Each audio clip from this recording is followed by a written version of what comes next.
Tuesday, August 5th, 2025, 6 p.m., Williston City Council Chamber. We're going to call to order. We'll have the roll call by City Clerk Latricia Wright.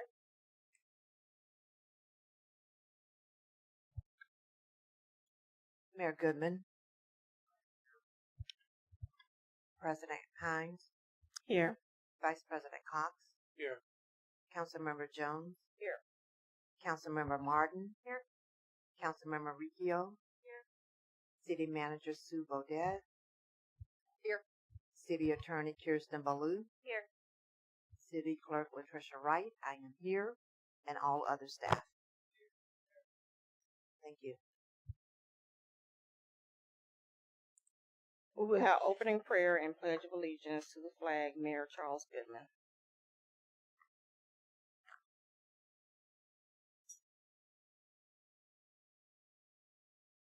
Join me if you choose. Lord, we're gathered here tonight, a family, a city, individuals, all with our own problems, our own thoughts, and our own prayers. Lord, I would like you to please keep our police officers in your ever-watchful eye. Lord, as I watch the news, I see the most terrible ways that police officers have been being killed and treated bad. So I ask you to play a protective hedge around them, Lord. And also, Lord, I would just like you to bless each and every person who has come here tonight, who has taken the very difficult time out of their own schedules because they care which direction the city goes. And I ask you to give us all wisdom and to help us to understand one another. I ask this in your name. Amen. Amen. I pledge allegiance to the flag of the United States of America and to the republic for which it stands, one nation, under God, indivisible, with liberty and justice for all. Thank you very much.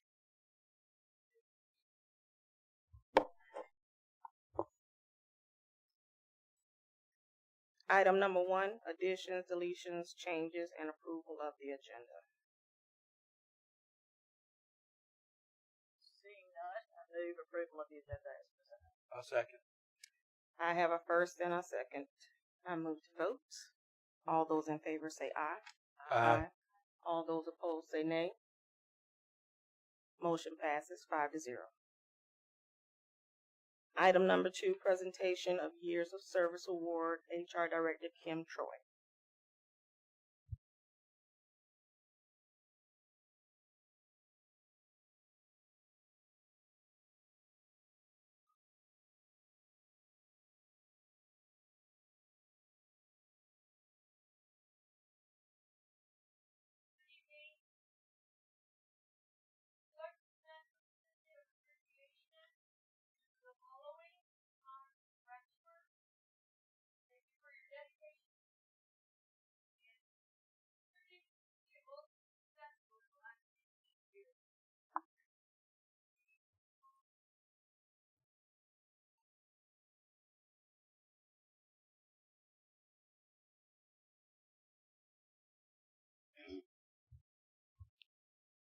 Also need to present a certificate of appreciation to John Salamir.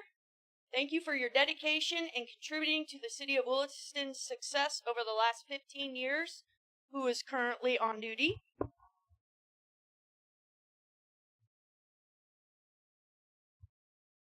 Certificate of appreciation to Emmett Schultz. Thank you for your dedication and contributing to the City of Williston's success over the last 15 years.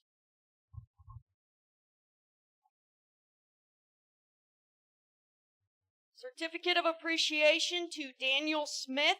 Thank you for your dedication and contributing to the City of Williston's success over the last 15 years.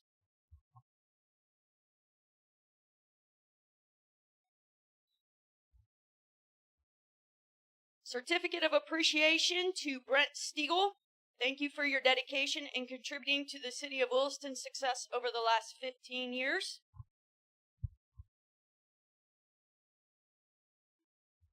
Who is also on duty?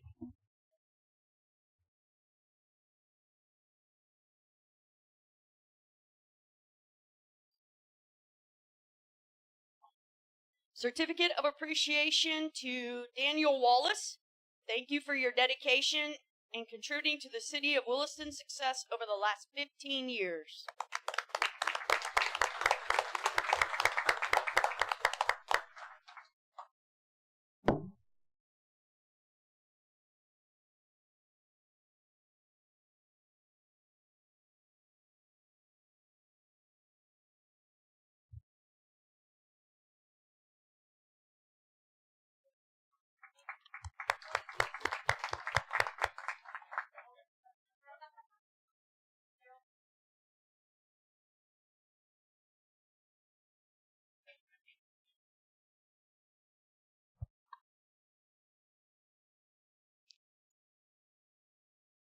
Item number 3, public participation, 5 minutes. This is your first of 2 opportunities to address the council. At this time, anyone in the audience can come to the podium and speak for 5 minutes on any topic other than what is on the agenda. Please state your name and residence. Just as a reminder, the council does not have to comment.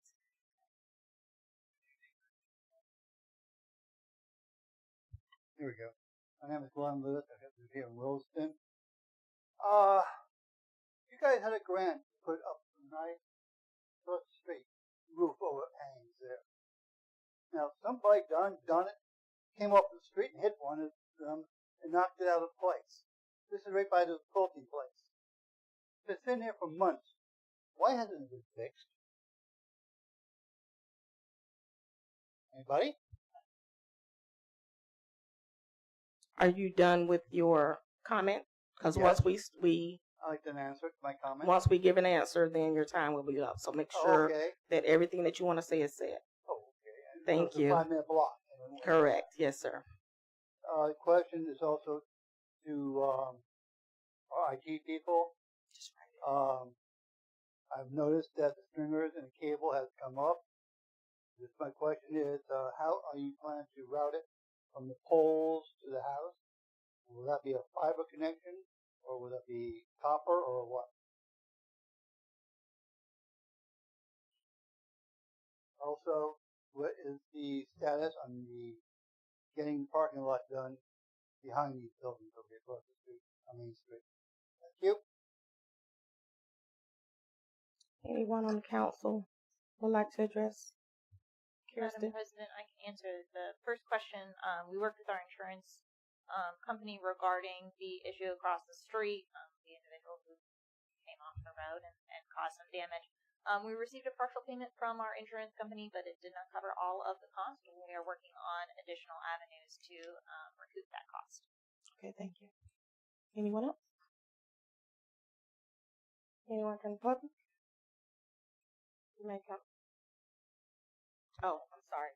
Just a second. Who has your hand up? Aaron.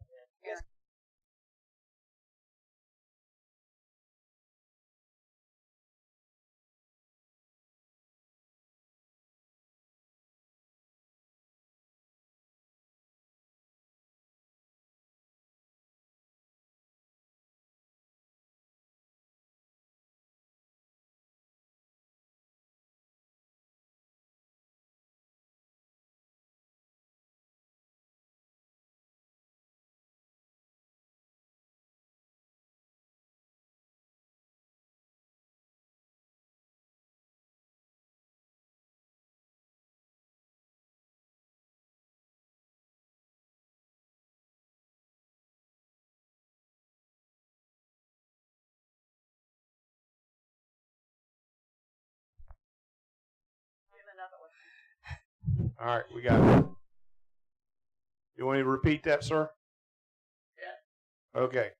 I'll repeat it. Answering the question 2. We have about 160,000 feet of support cable has been installed as of last Friday, and about 30,000 feet of fiber has been installed, and we will be following the power. So ever how you get power to your home or your business, that's how you'll get the fiber. And it will be fiber all the way to the inside. Thank you, Mr. Mills. Ms. Jones? Thank you. I would like to answer the third question. The parking lot is scheduled to be completed early December. We're really hoping to stay on that target so that we can be done for Christmas. Thank you. You're welcome. Anyone else in the audience would like to speak?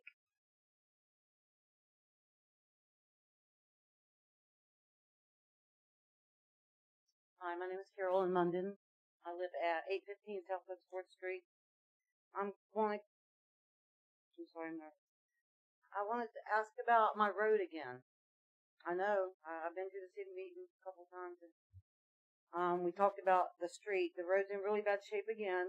I know because of the rain, but there just really has not been anything done to that road. I mean, the last time I came to a city meeting, we discussed the road and maybe some lime rock was brought out. But the road's in really bad shape again, and the rainy season's here, and I understand that. But it's still a street that needs to be maintained. It has, just big washouts, big holes in it. Also, I asked about the trees being trimmed. They did come and trim some trees, but in front of my house, there's a tree limb, and the wire goes right through it. Now, last year when we had the storm, and we were out of power back there for a few days, that limb could have been taken down, and I asked for the limb to be taken down when they come to remove the limb off of my fence. But they said it was on private property. It is on private property, but the limb is over the road, and they ran the wire right back through the exact same place. So when we have storms again, if the thing breaks, I mean, why couldn't I don't understand why the limb couldn't have just been taken down when the opportunity was there, when there were no power lines. So, I'm just curious about that. And about my road, mainly my road. Thank you. Anyone on staff like to respond?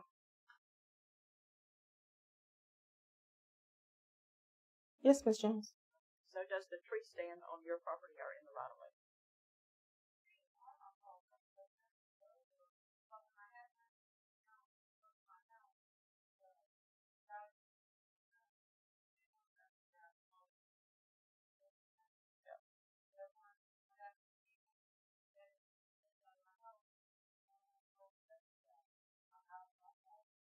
If you will, please state your address one more time. I want you to come to the mic for us again, please. Yeah, so we can pick it up on the mic. Since Ms. Jones. It's Cowboys. Yeah, I know. Close. 815 I know where Southwest she 4th lives. Street. I'm right beside Cowboy. Okay, so say it one more time. 815 Southwest 4th Street. Thank you.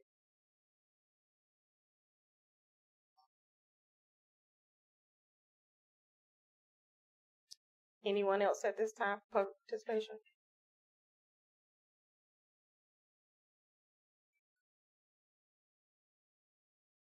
Hello, this is Kathy Hartley. I live at 131 Northeast 3rd Street. I'm here to address my electric bill. That's it. Okay, can y'all hear me? I want to know why I'm my sorry, bill continually every Can I get your name again? I'm sorry, I didn't get your Kathy Hartley. Thank you. Got my address? To address my electric bill that continually, for the last 6 months or longer, has continually every single month gone up. Last month, it was $434, which was insane. This month is $550. I do not do anything different to my house, never have. Everything is continually the same, and every single month it goes up. I want to know why. Nobody can afford this. I know people that are elderly people that live by themselves in town, who I spoke to last month when I was paying my bill. She's paying over $500. She don't do nothing. She's a single person living in town at her house. This has got to change. I cannot pay this every month. Nobody can. I don't know where it's going to. I don't know whose pocket it's going into. I don't know what's going on with finances in this town. But something's got to change. Because if it goes up again next month, I don't know what's going to happen. But we need to address this now. And I know there's a lot of people talking about this. Nobody can afford it anymore. I don't know what else to say. It's ridiculous. Nothing in my home changes. Nothing. I've even cut down on the AC. Went up $120. I need an explanation. Thank you for bringing it to our attention.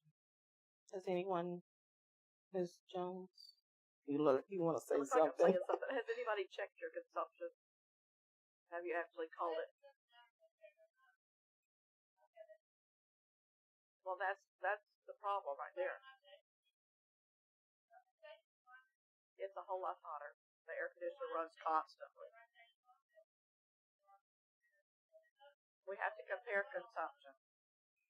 I mean, if you want to give them your name, they could pull your last 3 or 4 months worth of bills and see if the consumption has changed. That's what I'm saying we need to do. And just look at more than one, just to see how it moves. Okay, thank you. Anyone else in the public for participation?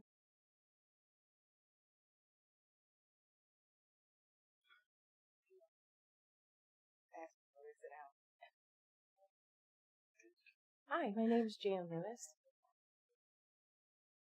and I live at 305 Northeast 1st Street, right here, right behind Kids and Company. My one concern that is bothering me a little bit was the rental of the property that is now on that corner is for sale, and some people are renting it to make it into a food truck park. And I have concerns with that, especially with it being right by the school. The school's posted signs up that says, please don't park here, please don't use the garbage dumpster to put their trash in. There's a little bit of concern with that. I did make a post that with the way the school systems are, and that being a school that does cater to older children after school and so on, bringing in maybe some other unwanted publicity to the area right there with a lot of children. And we do have a lot more kids moved into the neighborhood that is riding around. And one comment was made from one of the truck people there that they didn't have much traffic at all. It was only the people that came to see them that's posted on their Facebook page. I know you have this beautiful park.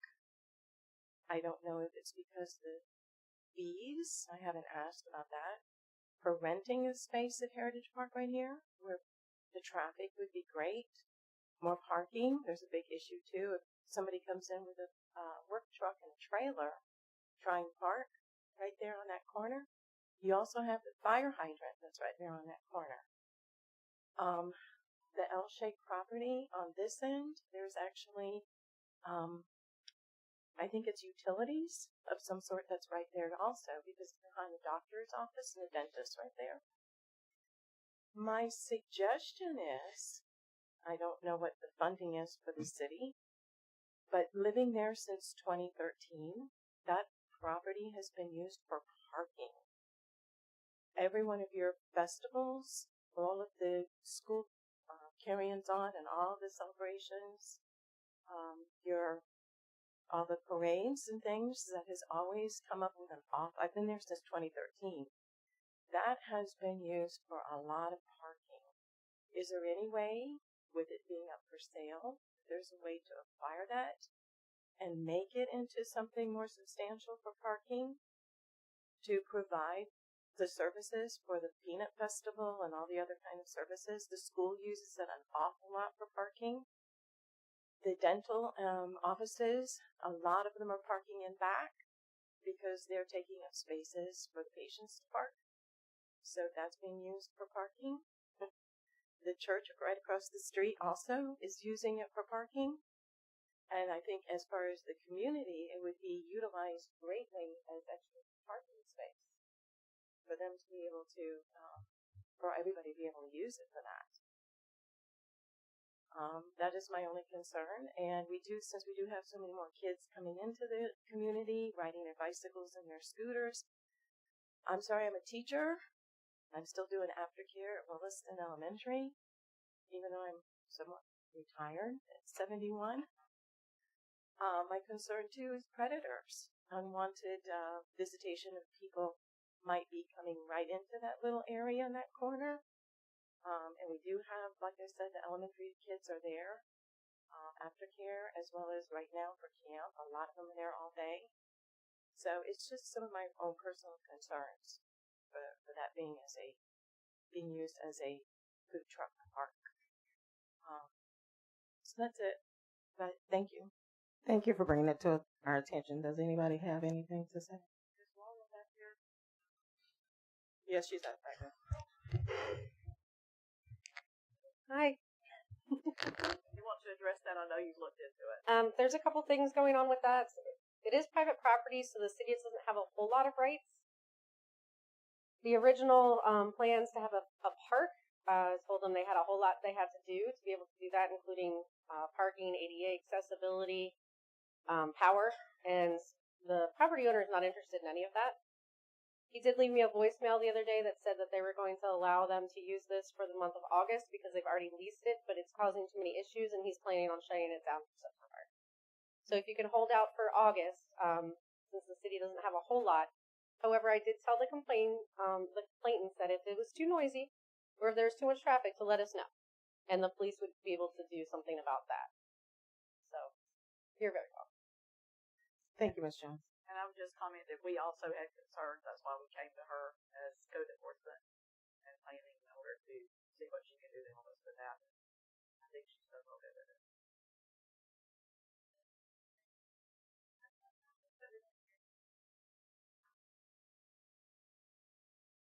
Yeah, like you were mentioning about a little park or using it in an area like that.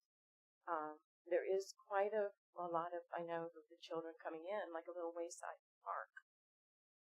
I know that parking would be more beneficial. Miss Jane. But- Miss Jane. Yes.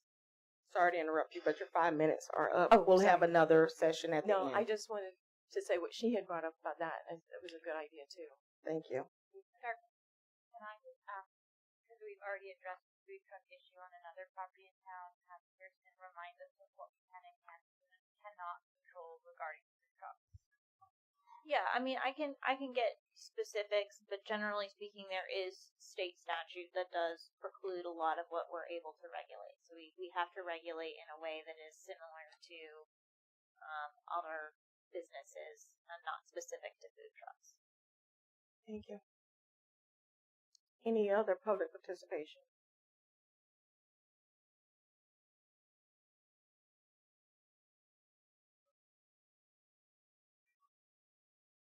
My name's Dion Olitsky, 1045 Southeast 8th Street. I have a question. Who supplies the power to Williston? Is it Duke?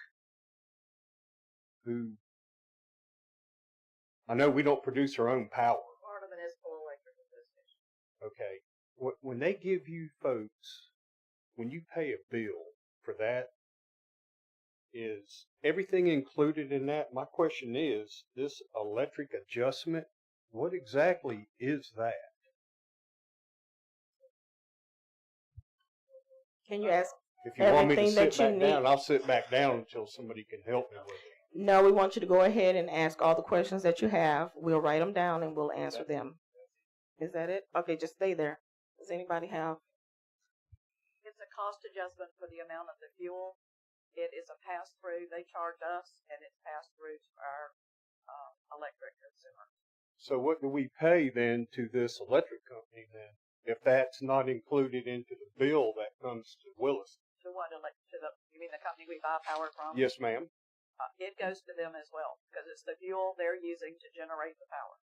And if the fuel goes up past a certain amount, the public service. So I noticed when the power bill goes up, your fuel adjustment goes up. And it's the pretty good. Public Service Commission that allows them to do that. And they pass it on to us, and we pass it on to regulate it based on whatever your bill is.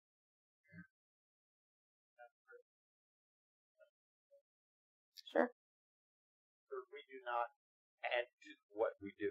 We just pass whatever they charge us on to our customers. Yes, sir. I understand that. Okay. But what I'm asking is, I'm sure you get a bill, like I get a bill from Williston.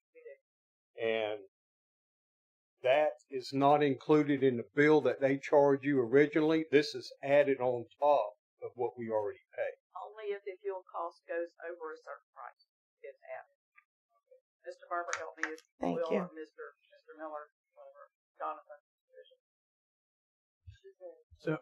So this practice that you're experiencing, all electric utilities do it as a standard practice across the board.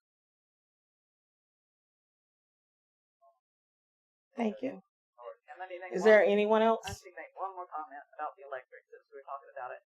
If we had stayed with Duke instead of moving to the Florida Municipal Electric Association, our bills would, I think it was over like a 3-year period, it was like $1.5 million more. That theirs went up so high that's why we changed to the Florida Municipal Electric Association. Is there anyone else? If there is none, we will move on to item number 4, the consent agenda. Council minutes from July 15, 2025.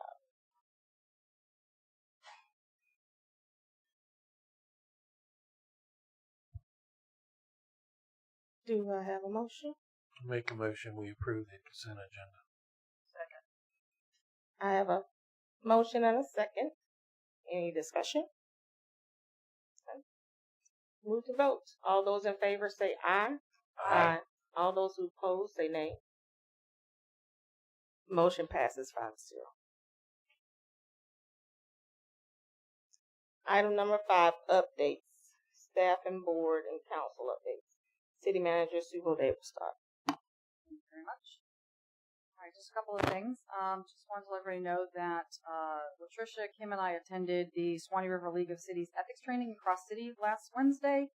If you have a chance to go next year, I highly recommend it. Laura Gambino is the person who does the training. I've been involved in it for the last 3 years, and she's really excellent.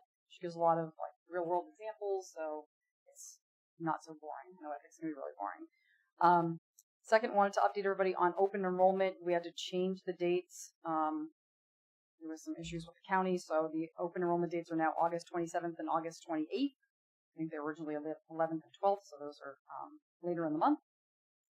Wanted to remind everybody about Saturday, August 9th, again, the Hurricane Emergency Leadership and Preparedness Program Community Outreach and Fundraiser by Central Florida Community Action Agency. If you haven't seen it on Facebook, there's going to be a dunking booth, which the chief is very excited about. So it's the Battle of the Chiefs, Chief Rolls versus Cedar Key.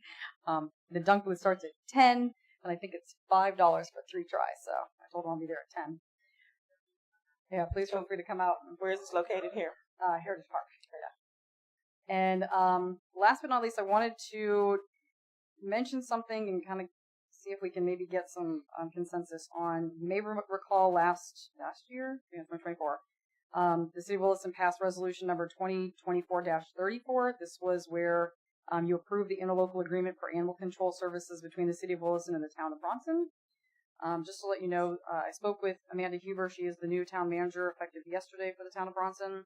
And she reminded me that the initial term expired January 1st of 2025. So it expired early this year. And it says for subsequent terms thereafter, the agreement shall be revised as needed due to financial budget needs for a term of 12 months, unless a party desiring to terminate the same has sent a written notification to the other party no less than 30 days prior. So we do need to give them 30 days if we decide not to renew it. I will tell you that Laura and I had a conversation about it the other day.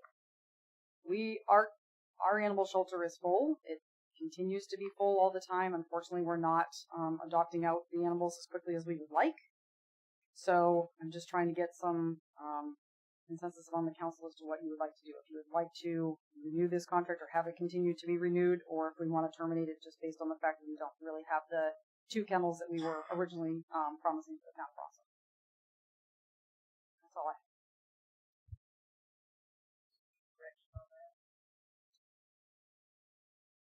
Ms. Jones, Yes, sir. can we have your input as to what would your recommendation be? Well, it is a little bit of income, but when we talk about it, we're pretty much breaking even. There's a lot of times we go out to Bronson and we don't pick up a dog or a cat, but we do have to do animal control services, either a bite or something like that. It's really taken up a lot more time than we thought it would. A couple years ago, we would help Bronson once in a while, and we went out there maybe once every 2 or 3 months. Now I'm going out there a couple times a month. And we don't have the 2 kennels anymore. Their kennels are full with Bronson dogs. So I think that we maybe should, I suggest we cancel it. Thank you.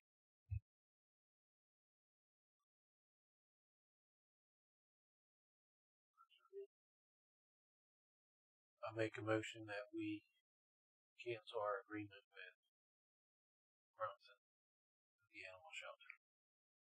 Have a motion. Motion and a second. All those in favor say aye. Aye. Aye. All those opposed say nay. Motion passed. 5-0. I'll bring a resolution to you next meeting.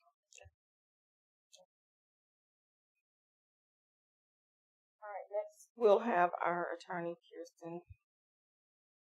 All right, so I have two items updates for you, and I need sort of your guidance on both of them. The first is I'm going to update you on the investigation. We have 5 full days of interviews. 30-something employees have signed up for interviews for your internal investigation. That is more than our independent investigator has seen in a while. But it indicates that you all got the word out like you wanted. I know that your direction to us was to make sure that as many people have the opportunity to participate as possible. So the good news is that's what's happening.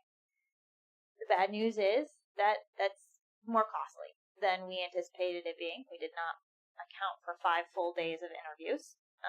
So our request to you is that we have an increase of an additional not to exceed $10,000. The $15,000 that you previously have approved will pretty much be completely eaten up by the interview process, and then there's a report and documentation review that comes after that. So I believe the additional $10,000 will cover everything, but I sort of want your feedback to me that that's A-okay. And all you need is a consensus. I'm good with it. We made a statement that we were gonna investigate. We want to get things to turn for the best. So I'm good with it. Yep. We did make a commitment to the employees. Madam President, did I just hear you say that we spent $25,000? No. Thank you. No. $15,000 you basically will have spent by the end of the 5 days of the interviews. We've calculated the fees across those days. After the interview process, there'll be document review, and then a report will be created. So the additional $10,000 is to proceed with that portion of the investigation. Isn't 15 and 10 25? Yes, sir. You haven't spent 25, but you are. No, but you're that's telling what me, we're putting out. Yes. Thank you. All right. I think I have my marching orders on that. Yes. So our second item is I have a question for you on sort of what your intent is on your capacity fee ordinance.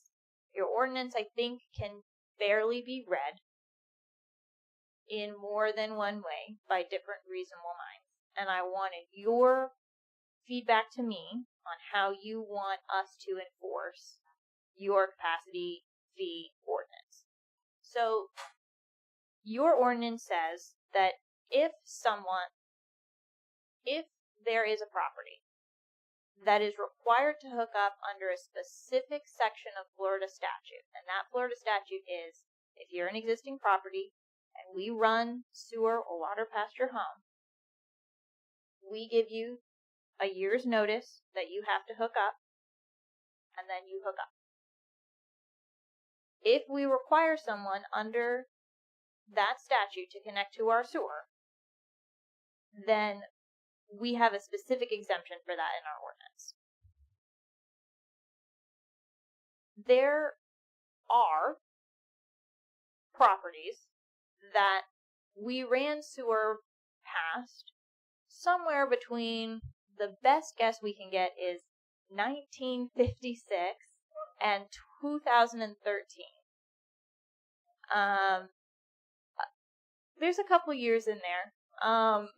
That obviously I wasn't here, Sue wasn't here, most of your utility department wasn't here for most of those years. So we don't know why some of those properties would not have been hooked up to your sewer or water, but they are not. There are also properties, for instance, the Patels are here, and this is what sort of brought this instance to light. There are properties that the sewer was run past the property for whatever reason. From 1956 to 2013, no one provided the requirement notice to hook up, or we don't have documentation of it. The property wasn't hooked up, but would have been required to, had proper notice been provided. Since then, they've been paying base rate and usage fees. Most of your property owners do.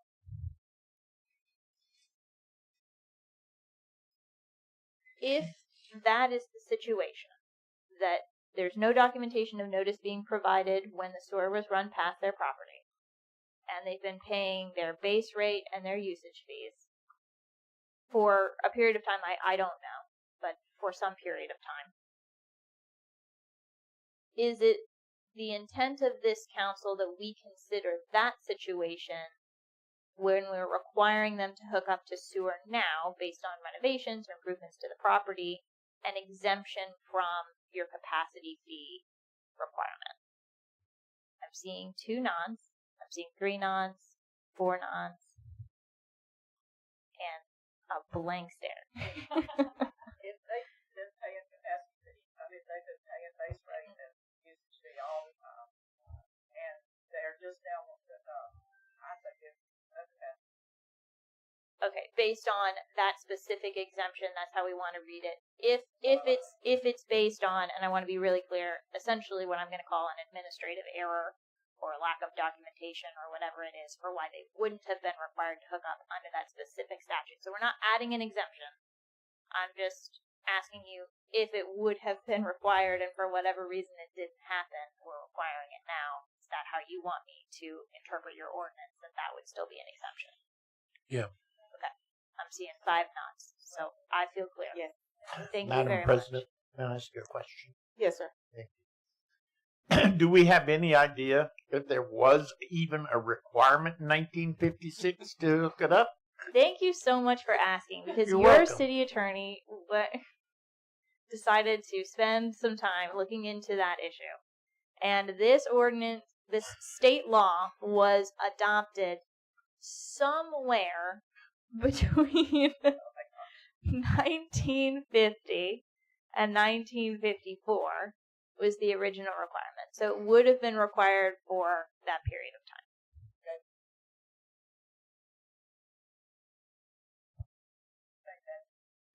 I try.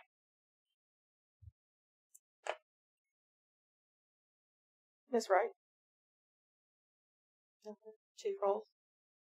Any other staff? None? Okay, we will move forward. Council? Comment. Sure, go ahead. I attended a Utilities 101 class that was held here at the City Hall 3 weeks ago that was provided by MPA, Alphabet Soup, which is the Florida Municipal Power Agency Association. And for the first time, I learned about the adjustment costs and fees. I had never paid attention to the fact that it changed, and it was very informative. And I'm going to see if we can maybe get another course set up. That one happened to be in the middle of the day, and see if I can get one that's set up maybe towards the end of business hours so people can come after work. I learned a lot about utilities and costs and how we get our power and how prices are set, and hopefully maybe we can even have somebody help us figure out how to read the new bills better as well. So anyway, I'm going to pursue that because I'm only a few weeks ahead of you in figuring out what that number meant. So, Ms. Jones, Can you update me on the RFP? I was out of town on August 1st. It wasn't there. So I did not get that sent out. I will get it sent out by this Friday. Mr. Cox. Ms. Lick. Mayor, you have anything? I do not. Thank you. All right, item number 6, new business. Discussion with possible action, City of Williston, fiscal year 2024 audit review. Helen Painter with Purvis Gray. Good evening. Thank Hello. you, Madam President, City Council members, and Mayor. Helen Painter with Purvis Gray and Company, and with me is your Audit Supervisor, Lauren Brown.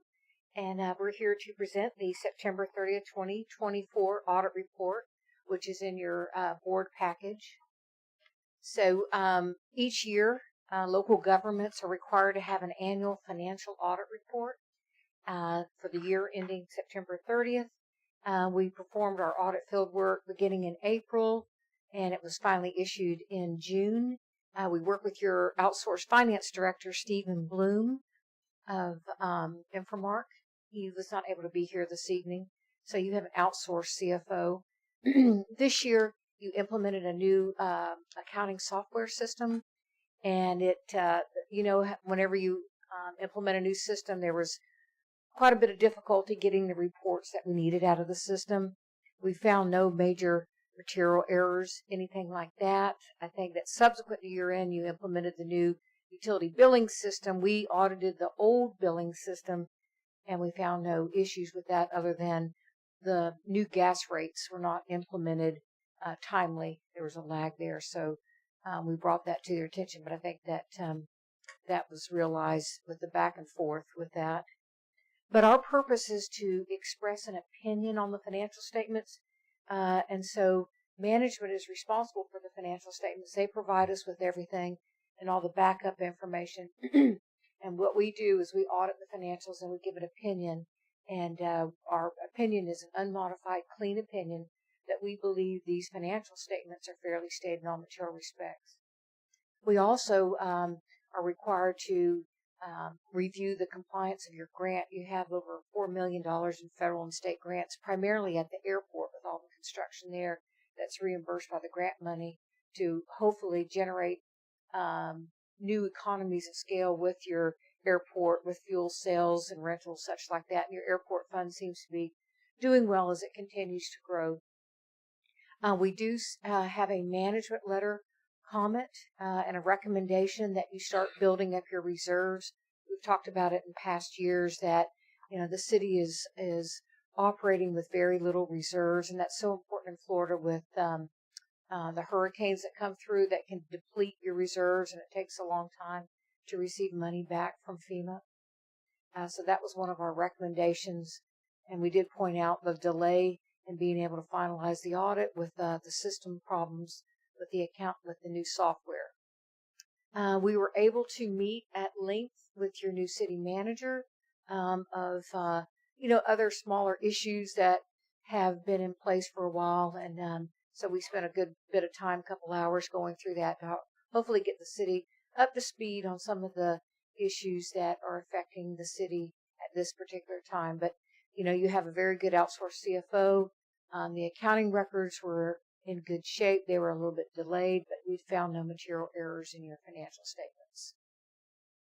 So we're happy to answer any questions that you might have about the audit and the results of the audit.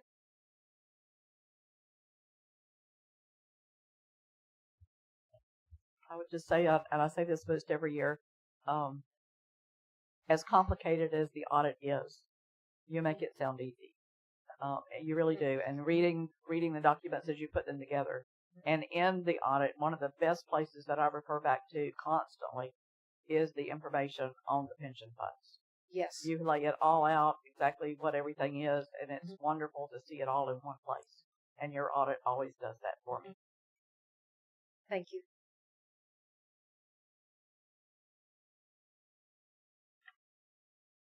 Anyone else? Yes, sir. You come to the mic.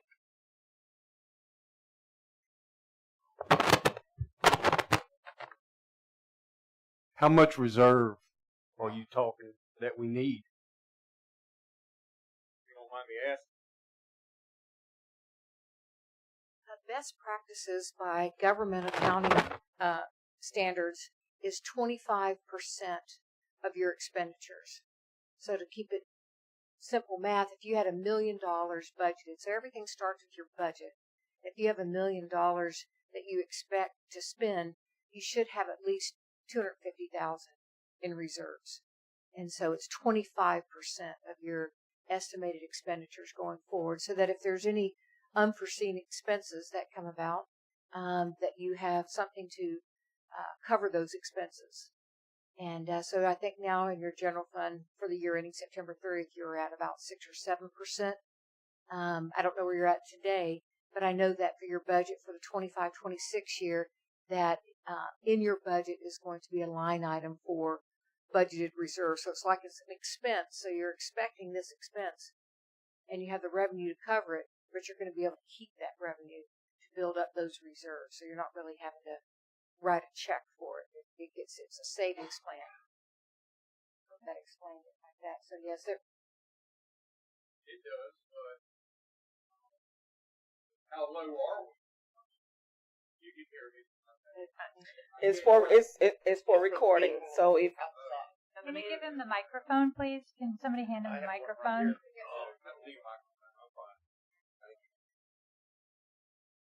So how much in deficit are we for this reserve right now? You don't mind me asking. I mean, she's telling me telling us 5 to 6%. You need 25%, and where does that come from? Do our taxes go up more? we don't have the information for you right now, but we do have a budget workshop that's coming up Tuesday of next week at 6 p.m. if you'd like to join us. Okay. Thank you. Anything else from the council? No questions. Thank you, ma'am. All right, so item number B, discussion with possible action, CPI increase for solid waste and recycling with GFL. City manager. Did you have something else? Did you want to have a motion to approve the audit? I started to say that. I was getting ready to ask that question. Do we need? I think we do. Okay, can I get a motion to approve? Y'all have to do that. I make a motion that we approve the 2024 audit. Second. I have a motion and a second. We'll move to vote. All those in favor say aye. Aye. Aye. All those opposed say nay. Motion passes 5-0. Thank you, Dawn. All right. So, Ms. Sue. Thank you, Madam President. Okay, I'm just going to go ahead and read the letter from Kevin Smith. He's the general manager for GFL. GFL is pleased to be the solid waste and recycling service provider for the city of Williston, and I'm amazed that a year has already gone by, as this has been a challenging year for all Americans in our industry. I hope GFL is exceeding collection expectations for residents, commercial entities, city commission, and staff. In section 10.2 of our agreement, adjustment to rates, contractors shall adjust the residential and commercial rates relative to the CPI for water, sewer, and trash, effective October 1st of 2025. The calculation been performed, and the adjusted percentage change this year is 3.75%. The calculation for fiscal year 24-25 is 3.75 times the current residential and commercial rates. The residential per home rate will reflect an increase of 55 cents per home per month for an adjusted rate of $15.24 per home per month. Commercial rates have also been adjusted to reflect the 3.75% and shown in the commercial pricing matrix. All rate adjustments will go into effect on October 1st of 2025, and this would be a straight pass-through to the residents.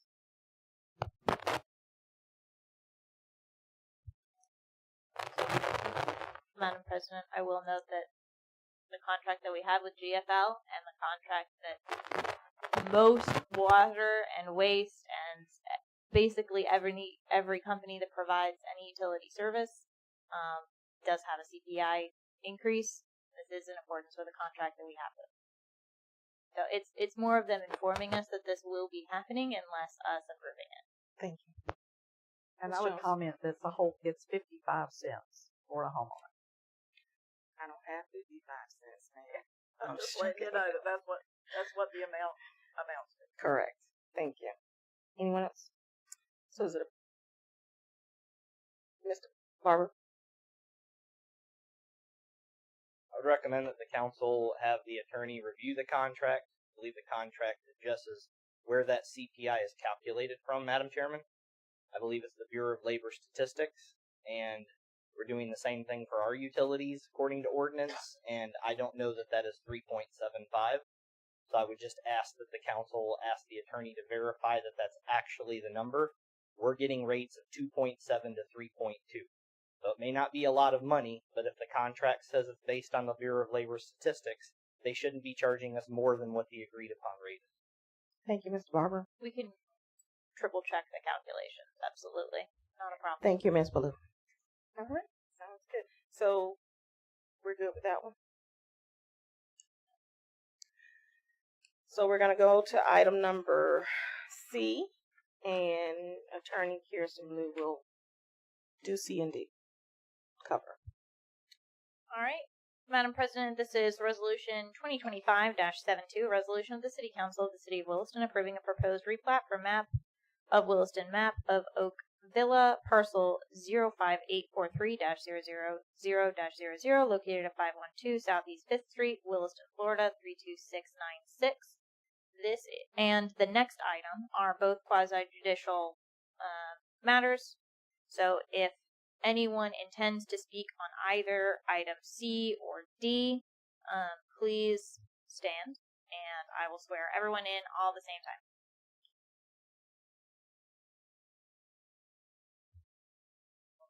Anyone else? Okay. Do you swear or affirm the testimony you give will be the truth, the whole truth, and nothing but the truth? I do. Okay. All right, now I will ask the council, and I'll ask this for both of these items, but first for this one, has anyone on the council had any ex parte communications with anyone regarding this matter? An ex parte communication, as a reminder, is any communication that is outside of a public meeting regarding the matter at hand. None. Okay, 5 no's. All right, if anyone wishes to provide any documents or materials that are pertinent to this matter that are not already included in the agenda packet, please provide them to the city clerk now. There's no additional materials. Okay. And I will turn it over for staff presentation. Thank you, Ms. Ballou. This is a replat of Oak Villa, replat of lots 1, 2, 3, and 4, block 12 from Angel Rodriguez and Adelia Cardosa. They are the property owners, and Mr. Stephen McMillan, the surveyor, is the agent. The parcel number is 05843000000 with a mailing address of 512 Southeast 5th Street, Williston, Florida 32696. The parcel itself is 1, right? It's 0.55 acres. Is that me?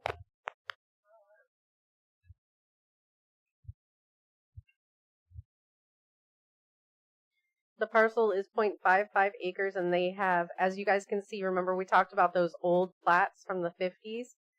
See the yellow lines? Those are your old plats. The reason this is a replat instead of just a split is because they're not going to use those exact old yellow lines. The old yellow lines won't work for what they want to do. They have a house on there already. So they're going to split them into not 2 equal parts, but 2 a little bit less than equal at 0.0241 acres and 0.305 acres. They both meet code. They're both big enough for another house or for them to cut off and sell. So the Planning and Zoning Commission saw this already, and they recommend approval of this replat.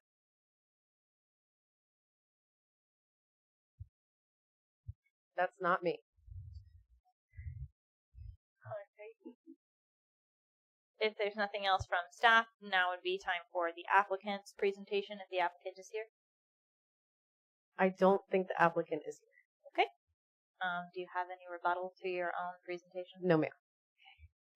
Madam President, now would be the appropriate time for any public comment. Okay. Seeing none, it is to the council for deliberation and vote. Can I get a motion? I make a motion we approve resolution 2025-72 and 2025-73. Let's just do one at a time. Okay, then the first one. I second the motion on 2025-72. Any discussion?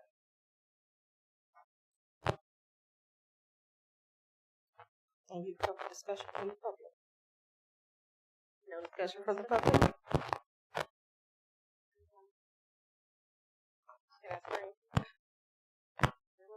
Okay, I move to vote. All those in favor say aye. Aye. All those who oppose say nay. Motion passes 5-0.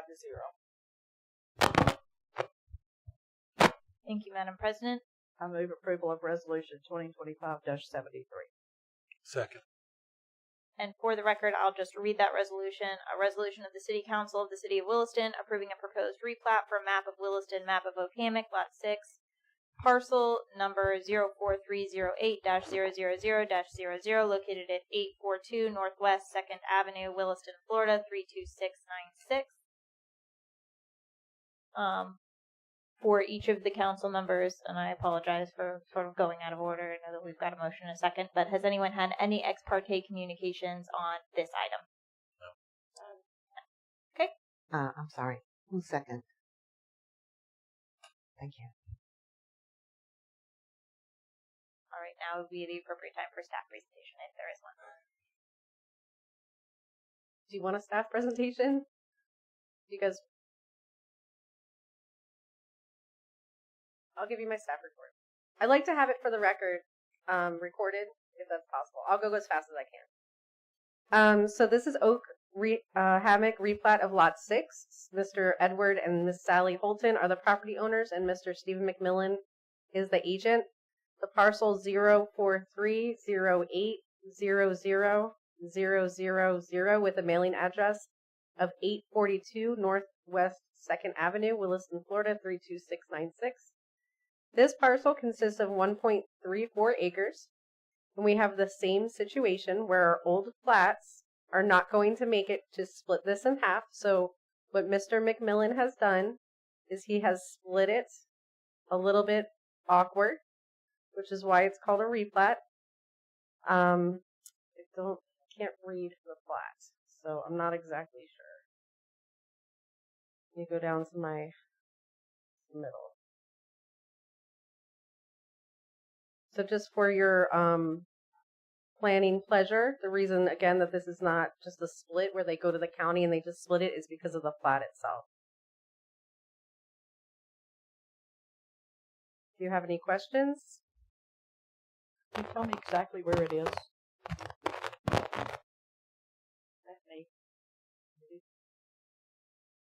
Can you tell me where it is, Laura? I mean, I see the address, but there's houses there. There is a house on it. How are they splitting it with a house on it? They're not quite splitting it in half. The other one had a house on it as well.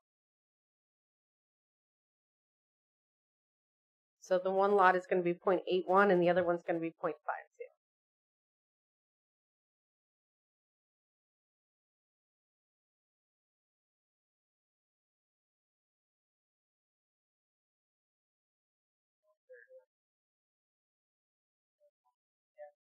I know where the house is too, but I don't know where each flat is. It looks like they're splitting it about right here. I know that where he shows the picture is the house. The picture is on lot 2, right? Is where the line Splitting is. it right along about here. Right about that tree line, would be my guess. So right now they have to the left 1.34 and they're going to, so see that yellow line we talked about? Mm-hmm. That wouldn't be enough to put the new house. So what they're doing is they're going past that so that it's a replat. Because the other one, it's been replatted before and those lines have been merged. So that's why this isn't easy, and it has to go through this public comments. They may or may not build a house, Ms. Jones. They may just split it and sell the lot. I'm gonna look at Mr. Few and say, Mr. Few, can you figure out where this is?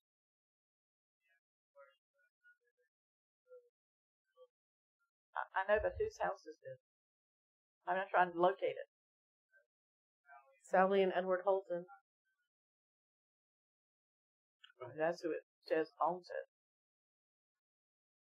Maybe she's wanting to know where exactly is it. It's right across from where?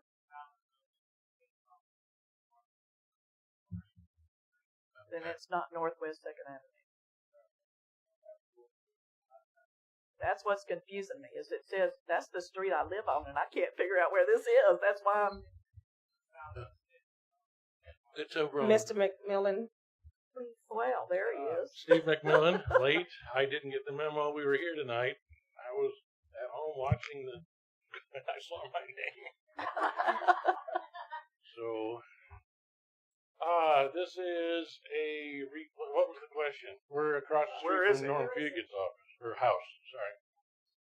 Norm Fugit's house is right across the street. Is the address correct? From Courtney's house, where is it? I mean, is it on Northwest 2nd Avenue? Yeah. All right, so tell me where. Just west of, it would be west of 8 going up. I don't, it's not a map. So you just want to know for your knowledge, or other people's knowledge? Do you not want to know where it is? I'm just asking because if that's the case, we could probably get that answer. I realize that. Do you not want to know where it is, too? No. Everyone knows where I Norm's know. house is. He has Christmas parties. I do know where Norm's house is, but it's on the other side of the street. From I Norm's don't. house. It's across the street from Norm. So the new house that was built there. Or is it the old Bullock house? The old Bullock house, you think? It's not a new one. Okay, it's the old Bullock house. All right, I'm just trying to figure out which house it is. Yeah. And I There still was don't an know. odd shape on the left side. There was an odd shaped lot that came with when we platted Okamic 20 some years ago for the bank. He bought that strip on the left side, and then he had his house, and basically we're just moving that lot line towards his house, leaving enough space for the building setback. So it's the piece of land that's between 852. Which would be Matthew. Belfleur. Sorry, Belfleur. Yeah, I can't say his last name. So it's that strip that runs straight through there. Wow. Yeah, that's about the line right there. Oh, right there. You did that. As close as I can guess. Okay, You're so I'm not good, the surveyor. Aaron. Thank you. Aaron. You're trying to, yeah.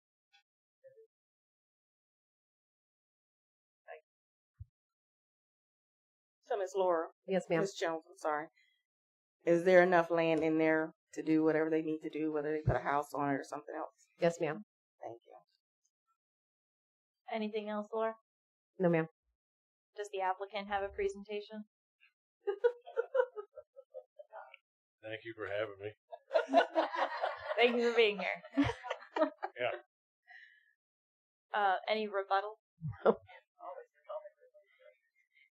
Now would be the appropriate time for any public comment to the extent that there is any. Now it's to the council for deliberation and vote. Can I get a motion? Can we do it again real quick? Do it again. Just real quick. I move approval of resolution 2025-73. Mike seconded. Oh, I did. Okay. Okay. So I have a first and second. Any discussion? If none, we'll move to vote. All those in favor say aye. Aye. All those who are opposed say nay. Motion carries 5-0. Thank you.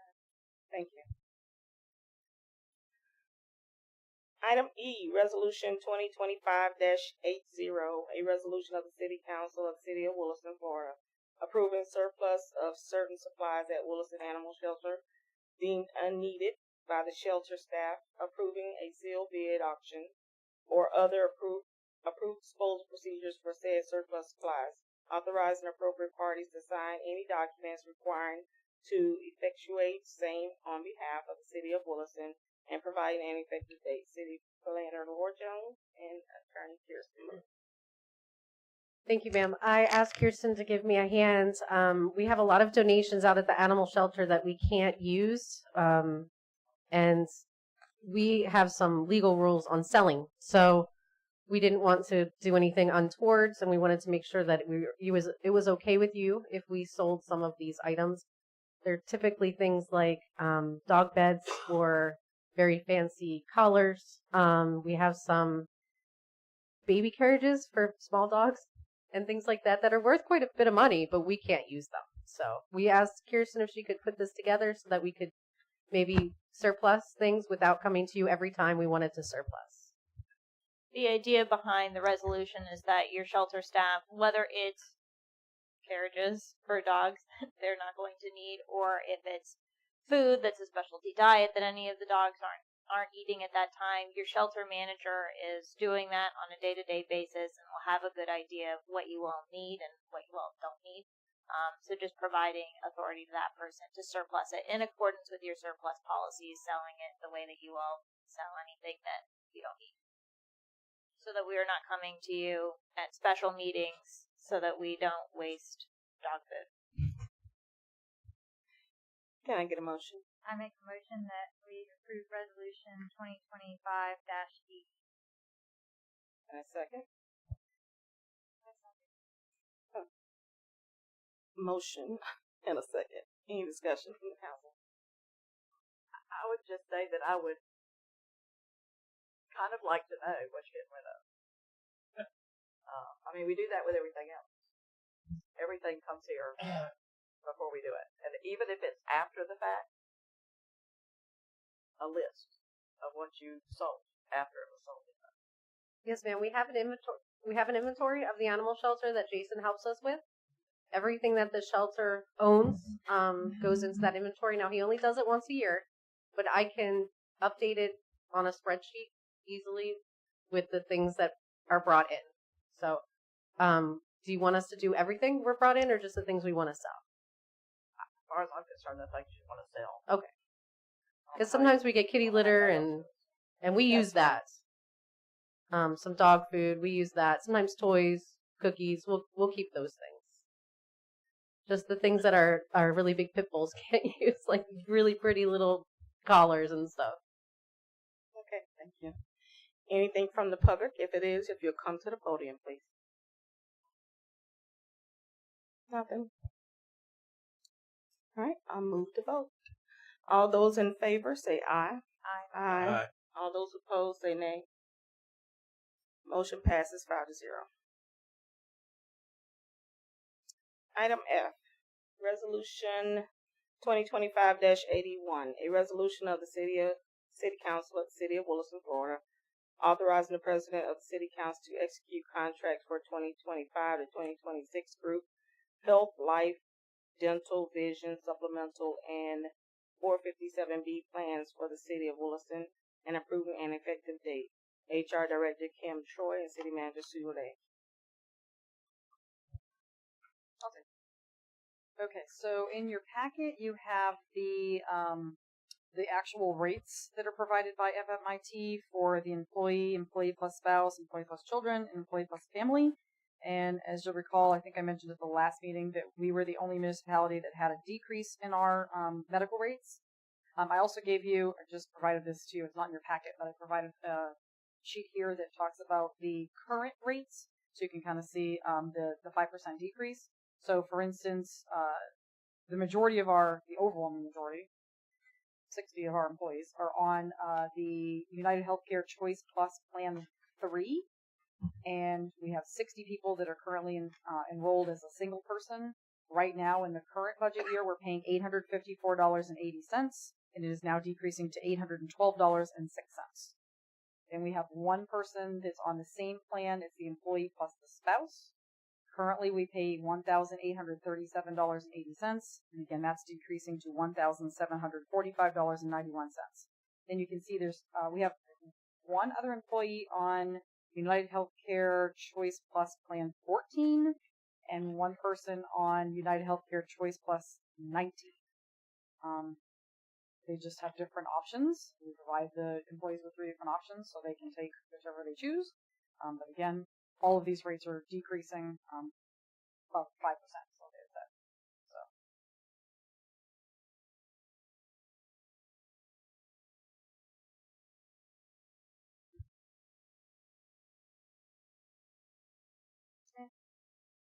Can I get a motion? I make a motion we approve resolution 2025-81. And a second. I second. Any discussion? Sorry. So I'm your question asker tonight. I have a question about the single versus employee, spouse, employee, family. You said we pay the $812.06 is what we're going to pay for an employee, a single employee. Correct. So when it comes to employee plus one or employee plus children, how much are we paying? The whole amount. We're not paying the whole amount. No. It is the only one that the city of Williston contributes to is the single plan. There's no contribution to the employee plus spouse, not even the cost of the employee. Yeah, I apologize. Yeah, you're saying in terms of what do we pay for them? Yes. The city pays for, I'm sorry, I stand corrected. The city pays for the same portion, the $812. Okay, so we would subtract the $812 from the $1,745 in order for them to know what they have to pay for the plus one or for the family. My only question. Thank you very much.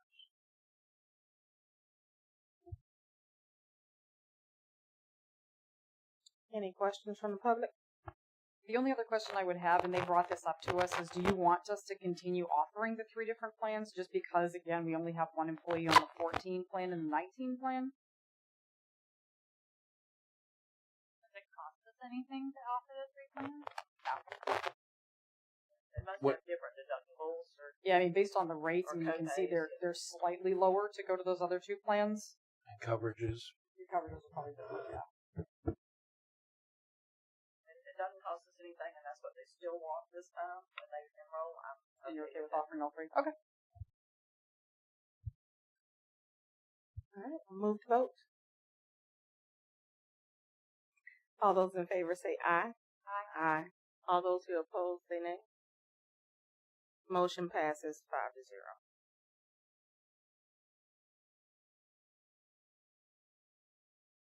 Resolution 2025-83, a resolution of the City Council of the City of Williston, Florida, approving the retainer letter from Marks Gray and entering into an agreement between the City of Williston and Marks Gray related to upcoming arbitrations related to union employees' grievances filed under collective bargaining agreement, authorizing the City Council President to execute the agreement and providing an effective date. City Attorney Kiersten. Thank you, Madam President. This is a resolution, and attached to the resolution, you'll see the engagement letter put together by Marks Gray. To give you a little bit of background, Marks Gray is the council that you work with through your insurance from FMIT. There are matters that we have worked with them on that are billable through insurance because we have coverage, and matters that we've worked with them on that are not billable through insurance because we don't have coverage for those things. They specialize in employment matters such as arbitrations and these kinds of things.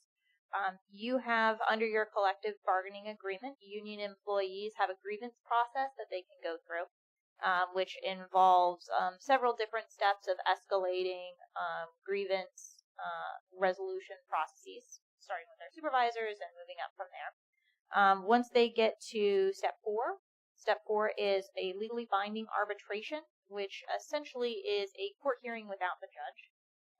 So the process is binding on the parties, and the processes can be quite lengthy to get ready for. It's sort of like getting ready for a court hearing and that kind of thing. So Marks Gray, we do not have coverage for this process through our insurance company. Marks Gray has agreed to provide services for the arbitration processes for you all, and this is the engagement letter to start them working on these. We currently have 2 grievances that are moving to arbitration right along the same timeline as each other.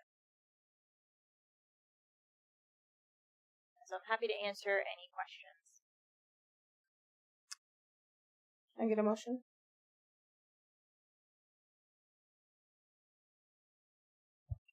I make a motion that we approve Resolution 2025-83. Second. I have a motion and a second. Any discussion?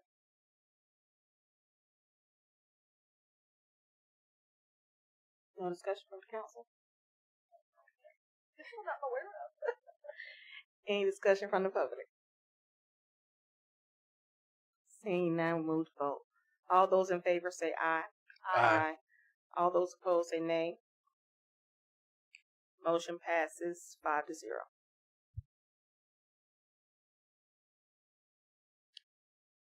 Resolution 2025-84, a resolution of the City Council of the City of Williston, Florida, approving the 2025-2026 holiday schedule and providing an effective date. HR Director Kim Joy.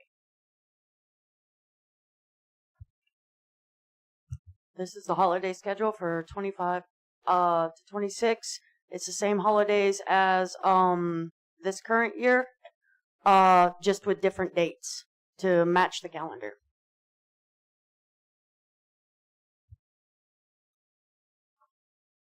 Can I get a motion? I move approval of resolution 2025-84. I second. We have a motion and a second.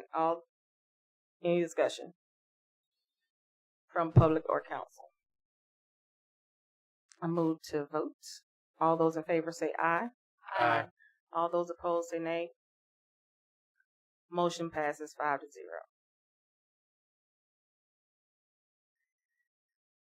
Item I, discussion with possible action, creating a policy for certifications and PAFs. City Councilor Meredith Martin.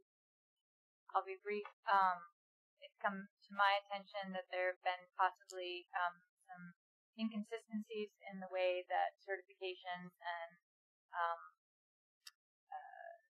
raises that would go with certifications have been applied, and also the process for filling out forms to get these raises for employees has in the past, and I mean long past, I don't mean like last few months, I mean over the course of many, many years, there have been a lot of inconsistencies, and just wanted to get this out with all of us, so sunshine, to make sure that we are all in agreement that maybe we need to create a policy that is consistent. I don't know if any of you guys have read the collective bargaining agreement paragraph about certificates and the accompanying raises, but it's very vague. And so I think also when we do our collective bargaining agreement the next time around, that needs to be much, much more clear. And the documentation of forms, when they change, the old need to not be used again, only the new, and if anything's done on the old, then it will not be effective. And I would personally like to have a spreadsheet from HR and city manager, whoever compiles it, going back and looking at when certifications were given to employees, or when I should rephrase that, when employees achieved their certifications, took courses, and got their certifications, when their raise was in relation to that certification date, and I'd like that back, as far as is appropriate. And the last thing that I would personally like to ask for from the department heads is there's no list that I've seen of which certifications go with which department. So I would like to have a list to look at that tells me which certification, and maybe like just a brief explanation of why that certification is required for that department, so that we know why the city is paying for raises, possibly budget season. So we need to really think about math here, because it's everybody deserves raise for having certifications, but we just have to be careful that we don't go over budget without realizing that we're going over budget. You are. Okay, sorry. You're doing good. Okay. And Madam President, if that's the will of the council generally, we also can reach out to your union and see if that's something we have to make sure that we stay within the guidelines of your CBA as it's created now. But if that's something that they are interested in having more clarity on sooner than our next go round, we can absolutely reach out to them. If that's something that we're all interested in. I think we are. Very good. I know they're ready for it to be rectified. Because it's drug on way too far, way too long. And I honestly thought it was supposed to be on this agenda because we talked about it at our last meeting. What was that we talked about? We talked about the different licenses and certifications. We're at the budget meeting last week. I guess it was a budget meeting, but I thought it was supposed to be on this meeting, this agenda, because we talked about it there. Possibly the next. Yeah, I think it's clearer now that we have, because you can't take action at a workshop. Right, I realize I that. now That's have why I thought it was supposed to be on this one. better understanding from you all. Right.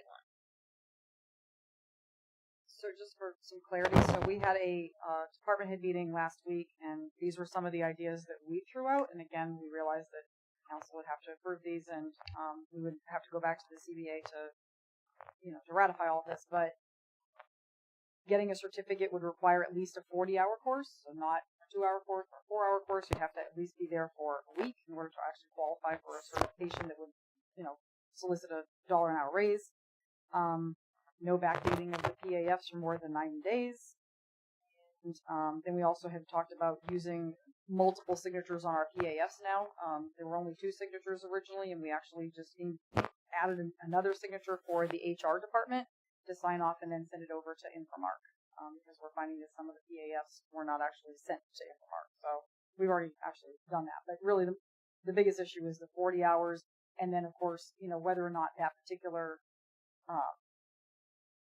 course that they're going to, does it have to do with their job? I mean, we're not going to just assuming we're not going to give somebody a raise if they're going for something that's completely unrelated to what they do here. Yeah. So those are kind of right. So those were kind of our 2 things, and like I said, obviously we have to go back to the CBA, but we're just trying to get some input from the council as to whether or not you're on the same page. You're thinking the same thing with the department heads. Correct. And everybody needs to be getting a raise if they're all going to the same course. They all need to be getting raised in a timely fashion, and not one and then not the other. Also, we should not be backdating anything. So if they go to a class that you don't get the paperwork until XYZ, you can put that date on, but then document that they received it on this date. But we can't backdate. Madam President. Yes, ma'am. I mean, yes. Yes, sir. Thank you very much. I have a couple of things that's been bothering me for a while, so we're going to hopefully be able to talk at them without anybody being upset. You have 3 officers. You have the city clerk. Do they have to do with this subject? Yes, it does. Okay. Will you let me finish? Thank you. Thank you. You have the city clerk. You have the city manager, who are constitutional officers, if you will. In the past, who do they do their PAFs to? Who is responsible for signing the PAF to the city manager and the city clerk? Madam President. Madam President would not know. Is there anybody? I can say as president, I signed them after it was approved by the council. And I will tell you that their PAFs? When I was on the council, and I won't make any names, but there's documentation which I got by heavy work of people signing their own PAFs or having other people that are not authorized. So I'm simply trying to clarify that those officers have to have the council. I don't care which one of you council you want to do it. I would assume the president, but it needs to be clarified that they need to have the council approve their PAFs and not each other. Thank you. I misunderstood your question. I remember that situation. It was terrible. Okay.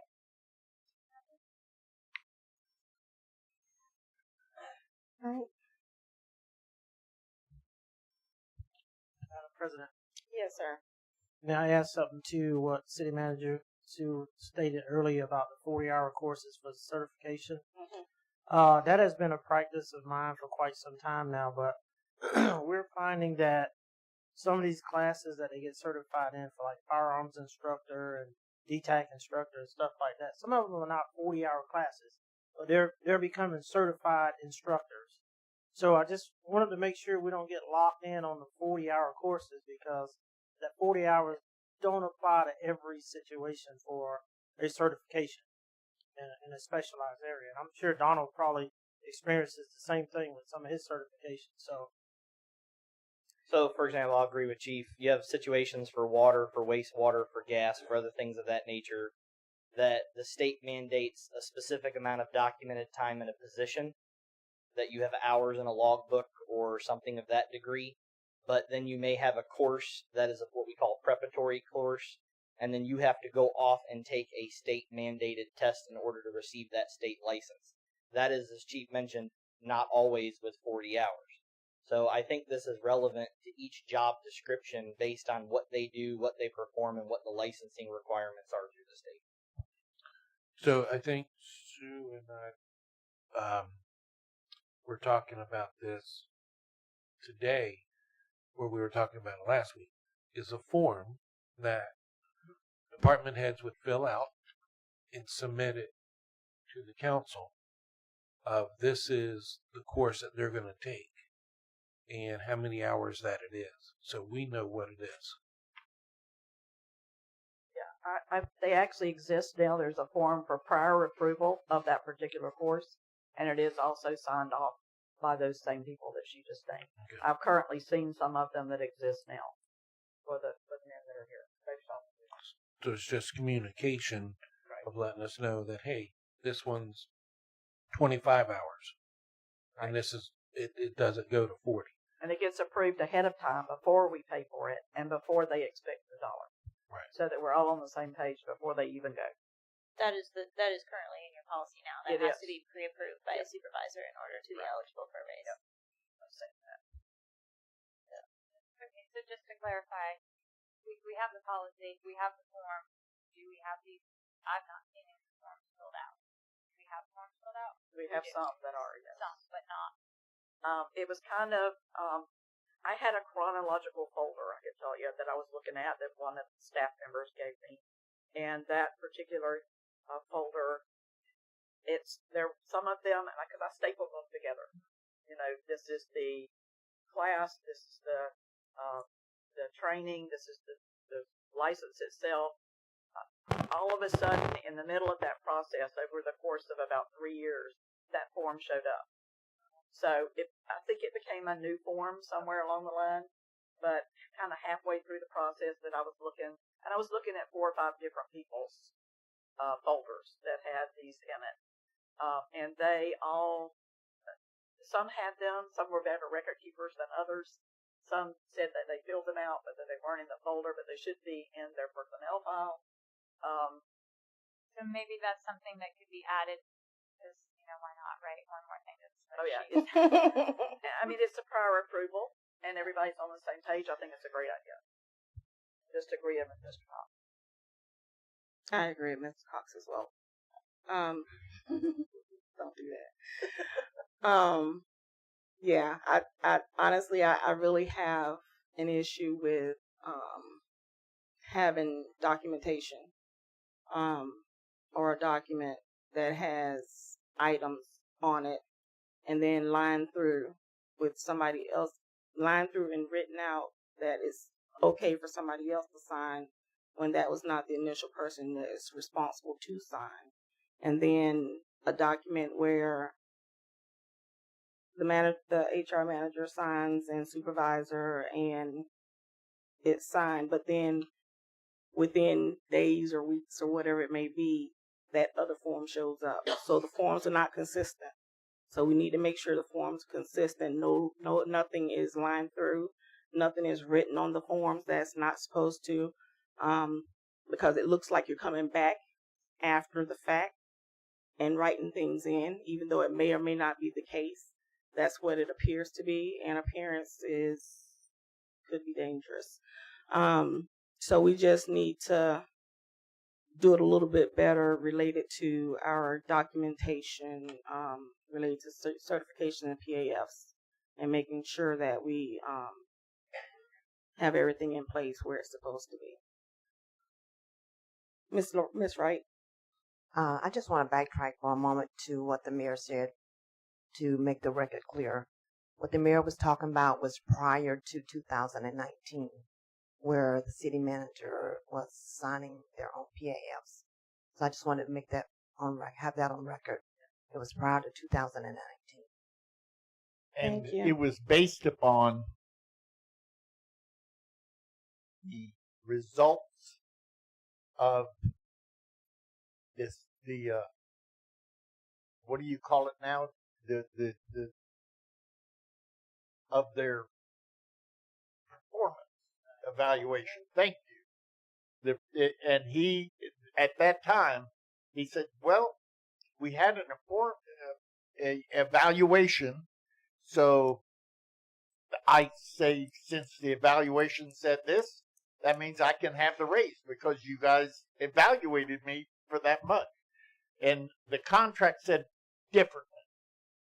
And the only point I'm trying to make is that I would suggest that the council make it very clear that the higher-ups answer to the council for their personal action for it. That's all. Thank you. Just to add to that, I believe, if I remember the situation correctly, you can help me. I believe that it said that their raise had to be approved by resolution of the city council.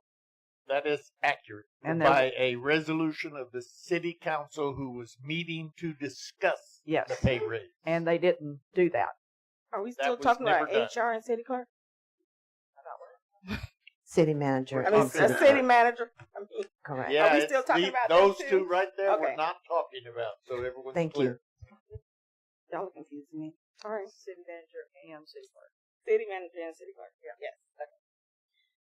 Mr. Barber, if you can come back to the podium, I have a quick question. Please, sir. About certifications. Yes, so it's still on the same track. Tell me the process of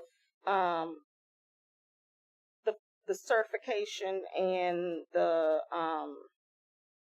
hands-on activities that have to go with it. Are they all in one or are they separate? So each division is different. Your water, wastewater, collections, and your gas are all going to be different. Electric's going to be different. For example, gas, we contract through Energy WorldNet, and the Energy WorldNet oversees the licensing procedures through the state of Florida that's recognized by the Public Service Commission. There are roughly 93 to 99 sections that have individual videos, quizzes, and literature. Those sections take roughly between some modules are 15 minutes, some modules are 45 minutes. So it takes probably someone at home 3 to 9 months to get through all of those classes. Once those classes are done, there's a second part of it that is called their OQs. And their OQs is where a master evaluator on staff who is certified as a master evaluator must then go through and verify those 93 to 99. Let's say it's on locating. They have to take the individual out to the field, and that individual has to demonstrate not only did they pass the quiz, that they actually can perform the task associated. So as you can imagine, that takes quite a time. After the OQs are signed off, the master evaluator updates their file. Their file is updated and sent to FGU, who's our cooperative partner. They are listed as active license through Energy WorldNet, and they become licensed. Some people have done the gas program in 6 months from date of hire. The average is between a year and a year and a half. So they have anywhere between 1,040 hours on the job all the way to 3,500 hours on the job that they have performed that task to demonstrate to qualify for the license. Water, wastewater, collections, those are pretty much mandated by the state of Florida. Florida has reciprocity with 36 states, so if I take my water license and I move to Pennsylvania, Pennsylvania recognizes it. Florida does not recognize anyone else's license in all 50 states, so it's not true reciprocity. If someone comes with 20 years of wastewater experience, with a AA license in water operation and wastewater operation, from California, the first thing we ask them to do is to go back home.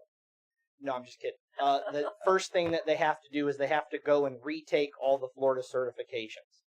So we don't recognize them. Level 3 in distribution is mandated that they have 2,080 hours. That's 1 year. Level 2 is 3 years. That's 6,000 hours before they can qualify for the license.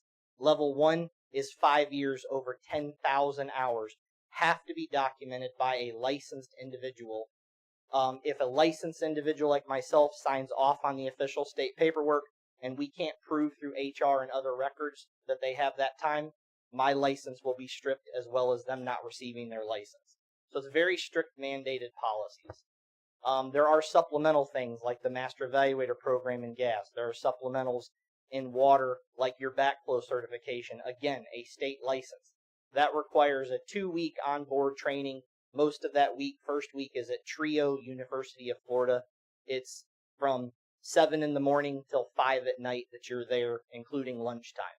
So these are heavily mandated programs that are recognized throughout the state. And if many of our employees were to take those licenses to other places, I can speak for our divisions, they would be receiving credit as if they were licensed in those things in other municipalities, other counties, and so on. Job descriptions that we've been working on, HR and myself, have been updating. We've got all the water done. We're working on all the others, to Miss Martin's point. We are going through on the job qualification section, and we are no longer having a water technician advertised. We are advertising a water technician trainee. Then we're having a water technician level 3, a water technician level 2, and a water technician level 1. And each of those job descriptions now actually have every license at every stage, how much time is required, that are listed in those minimum qualifications that have an explanation in the job description themselves. So we've been working the last few months, HR and some of the department heads, to update all those job descriptions. You brought this up in the budget, I believe Ms. Jones did as well, about we had open positions. We don't assume that those are going to be a level 1. We always start out at the trainee level at the lowest pay rate. Now, if a candidate comes in that's highly qualified and they have the conditions for a level, let's say 2, then if that was the choice of the hire, they would start in. But that has its own pay range, and it's based on that stacking of those licenses had they started from the beginning, so that you don't have compression when they come in, that they're making more money than the people who have more qualifications and more time. And electric is So, separate. Yeah, you didn't address electric. okay. So the President? courses, hold on. If I could go. Just a second. So the courses that they take online, is there certificates that they get for those courses that they're taking online? Or is it that one certificate at the end So of all the courses? master evaluator in the city, our administrative assistant in utilities, goes on and verifies and can see everything that they've done on their online portal. It shows to us. So I can go onto anyone's profile that's on the gas side of things, whether they're in training or they have an active license. And by the way, all those 93 to 99 sections have to be redone every 2 years in the gas. So it's not something that's done one time. They get paid for it one time, but every 2 years they have to redemonstrate everything on it. So there's no certification, right? Yeah. Right. I want to know where the dollar comes in. The dollar comes in when since there's total completion, when the OQs are signed off and they are listed active on Energy WorldNet, who operates as our licensing agent. So they're getting raises anywhere from the very initial a year to up to all the way up to maybe 3 years. Every employee in Public Works is going to receive Increment. within 6 to 9 months generally a raise $1 for getting a CDL if they do not have one when they come to the city. That's going to be your first. A CDL. A CDL. It is a requirement that everyone in Public Works have a CDL. Commercial driver's license. Uh-huh. It's your Class B or your Class A. I was just making sure I was hearing the right thing. Yes, ma'am. So that's the first cert that everyone in Public Works, whether they're in roads, parks, facilities, electric, gas, water, sewer, it doesn't matter. That's the first cert that they have, or if they get hired in, they get an immediate dollar from the base because they have a CDO. The second one typically that linemen or groundmen get is their apprenticeship program. In gas, it's going to be their gas license. In water, it's going to be their distribution license. All of those have 6 to 12 month mandated time limits that are part of those programs. Gas is through Energy WorldNet, electric is through TVPPA. That's the Tennessee Valley Power Association. So, and that's recognized and was actually recommended by FMPA, one of the hardest programs. Miss Sue was at Newberry for the original presentation of the power, and their thoughts on TVPPA is they don't do it because it's too hard. So it's a very high standard that the electric is required to do and perform on. Again, parks, roads, facilities, they're building those programs, but mosquito control, MOT, your intermediate maintenance traffic certification, all of those are mandated programs and are licenses through the state. Our inmate supervisors, they get that license to guard the inmates outside of the prison, and that's done through the Department of Corrections.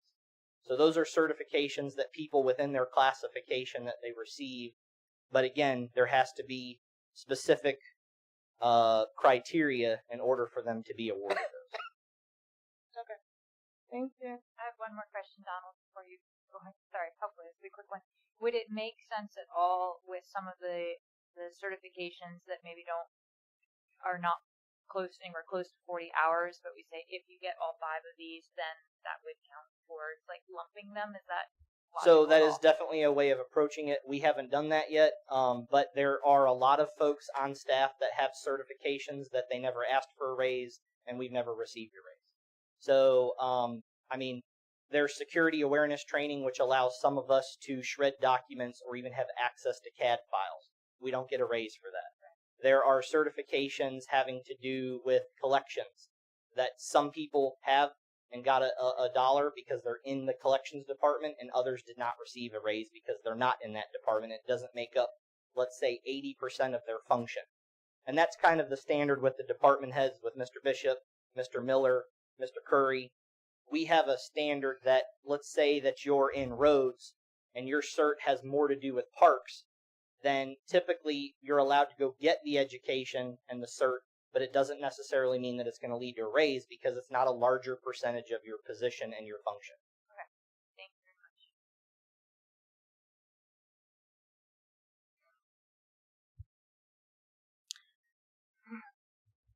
much. Why are we allowing people to get certifications if it's not a part of? Okay, yes, Mr. Mayor, go right ahead. You know, I love your looks. Hey. I wanted to point out something that most of you by now, after you've listened to Mr. Barber for 20 minutes, explain the complexities of the Florida law, you will find that across the board, that holds true. Throughout the construction industry, Florida's license is recognized in other states, but other states are not recognized in the state of Florida. So it is a very complex situation, as Mr. Barber is able to make a complex situation seem even more complicated. But it is, the point is that there is rigorous safeguards in the Florida staff to make sure that these people are properly vetted. Thank you. Thank you. Anybody else on the council? Anyone in the public? Comments? Questions? All right. If none, did we vote already? It's been a long time. This isn't going to require a vote. We It's just not. need feedback from you We're all just on talking. what you want. Whew. Thank you. Okay. We're giving it to her. She's going to take it away and bring it back. Yes. All right. We'll move on then. So we can talk about it again. So we can talk about it again. Definitely. I just know how much you guys love it. I wouldn't want to take any of that away. I don't know about that, but all right. So, item J. Discussion with possible action, vacation payout, City Manager Beaudet. Thank you, Madam President. Okay, so I believe I forwarded all of the responses that I received from the 8 individuals that received the vacation payout. I asked them their preference if they wanted to cash their check or if they wanted to return their time. I heard back from 4 of the 8 that I sent the email to, and all 4 of those people were okay with cashing their check. So right now, probably everybody's cashed their check. So I do want to address, obviously, Mr. Fortney's concern that he brought to the council last meeting. This is just my suggestion as to how to deal with this, based on, again, Chief Rolls' input from the last meeting. You have in your packet on page 171 from our HR manual, section 21 on annual leave. And of course, section B says that annual leave credits are accrued monthly on the basis of the schedule in paragraph A, calculated from the first day of employment. The maximum number of annual leave hours to accrue shall be 288 hours. Accrued annual leave in excess of 288 shall be set back to the maximum of 288 hours on January 1st of each year. My thought is that we could add a line at the end of this that's just something to the effect of, based on what, the nature of the fact that the police department is 24/7, the maximum number of annual leave hours does not apply to the police department. Fire being. Oh, no, never mind. I don't believe so, because it's only Chief Siegel that's full-time. But I think we should come up with a number of hours that is allocated as a year's worth for the police department, not just let them continue to You grow. certainly can. That was just my suggestion, because again, he was the only person that came back and had an issue with what happened. So I'm just saying that we might want to make something specific to the police department that doesn't affect the rest of the staff, based on the fact that the police department is 24/7. Chief, is that? I don't think we should. acceptable? We have to, because the hours he's talking about, he would have used. He wouldn't have had any excess that you paid him out that he didn't want to be. Is that not the same one? We're talking about Totally two different. In the future, Oh, okay. are you going to let them keep growing? So Keep going. let them have a different number than 288 in the future. That's what she's saying. Well, as of January 1st, it can't keep growing. Currently. As it is right now. What I want to point out is that the uniqueness of the police department.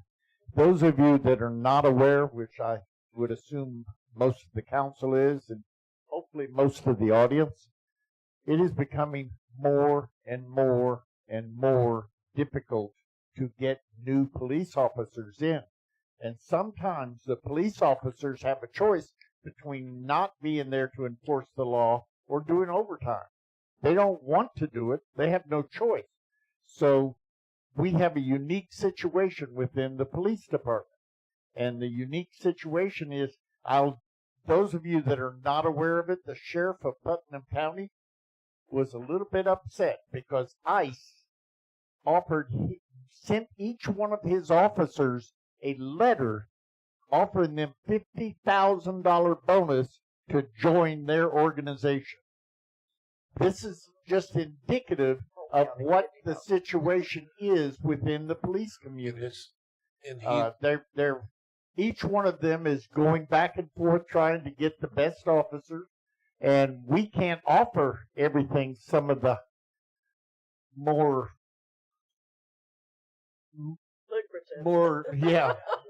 richer cities can offer. If you do the research, which I know my chief has done, you do the research all around us. Our officers are paid less than almost everybody. And so when we get a new officer, we want to keep them if we can. But if we don't get one, although I will commend the chief in going out and being extra attentive to get officers to come and check us out. But if we don't have new officers, there's no choice here. I mean, we can't not have police on the streets. So the officers in our police department are not trying to game the system, adding a bunch of hours. Yes, Councilor Jones, I agree. There has to be a limit. But just bear in mind that one shoe does not fit all. That's what I would ask you to do. Thank you, Mayor. And Chief Rose, was there something you want to say? No, I was listening to the mayor before, and the mayor's actually right. And if you look around, I know we talk about we're not in competition with different agencies and different counties and different things, but we are because we all draw from the same pool. I've been trying to hire a police officer now for quite some time. And they walk in the door and say, "What do you pay, Chief?" And I tell them, and they walk out the door. And they don't come back. Because these other areas around us are they're advancing. And we're going to either pay now or pay later because the gap keeps getting wider and wider and wider, which makes the pool of recruiting people harder. So the mayor, he hit it right on the head of exactly what I was going to say. He gave a perfect example of I've lost one officer to Border Patrol, with some outrageous sign-on bonus that I know I can't compete with. $50,000 sign-on bonus for ICE is more than my guys make in a whole year. So I mean, it's just becoming competitive out there, and we just got to stay somewhere in the close proximity of everybody else in order to maintain good quality officers. And that's what it's all about. And the chief was, the mayor was correct. It's Putnam County, but it's the whole. It's Polk County. Right, but it's the whole County. state of Florida that is being impacted. I mean, when you look at Grady Judd, who gets on there and does his little morning talks and about their criminals, I mean, they're bashing it because they're taking their officers, and they you said to pay very well. Oh yeah, I think the pay's around. I think it's a $50,000 sign-on bonus, and what I was told is the pay's roughly around $125,000 a year. Yeah, that's right. Okay, so what's the limit you guys want to go with? Start out with, end with. We can put a limit in place now, and if it needs to be adjusted, we can adjust it up or down. You got to remember the police department. Everybody in the city works on 1080. Right. They work 80 hours. Yeah. The police department, before we can get overtime, we got to work 86 hours. Right. So we can put a number there, high or low, and we can always adjust it. We can take like a yearly study and see where we're at. And then if that number is too high, we can bring it down, or if it's too low, we can bump it up. I think it's a trial basis. I think it's a trial basis, and we just do the research and do the study on it and see where we're at. I think we're probably one of the only police departments that got to work 86 hours before they get overtime. So this is the HR manual policy, right? I think it's a state statute. There's a state statute or labor that says you can do it. There's Fair a labor labor standard that says you can do it, and I think we're probably one of the only ones that's probably doing it.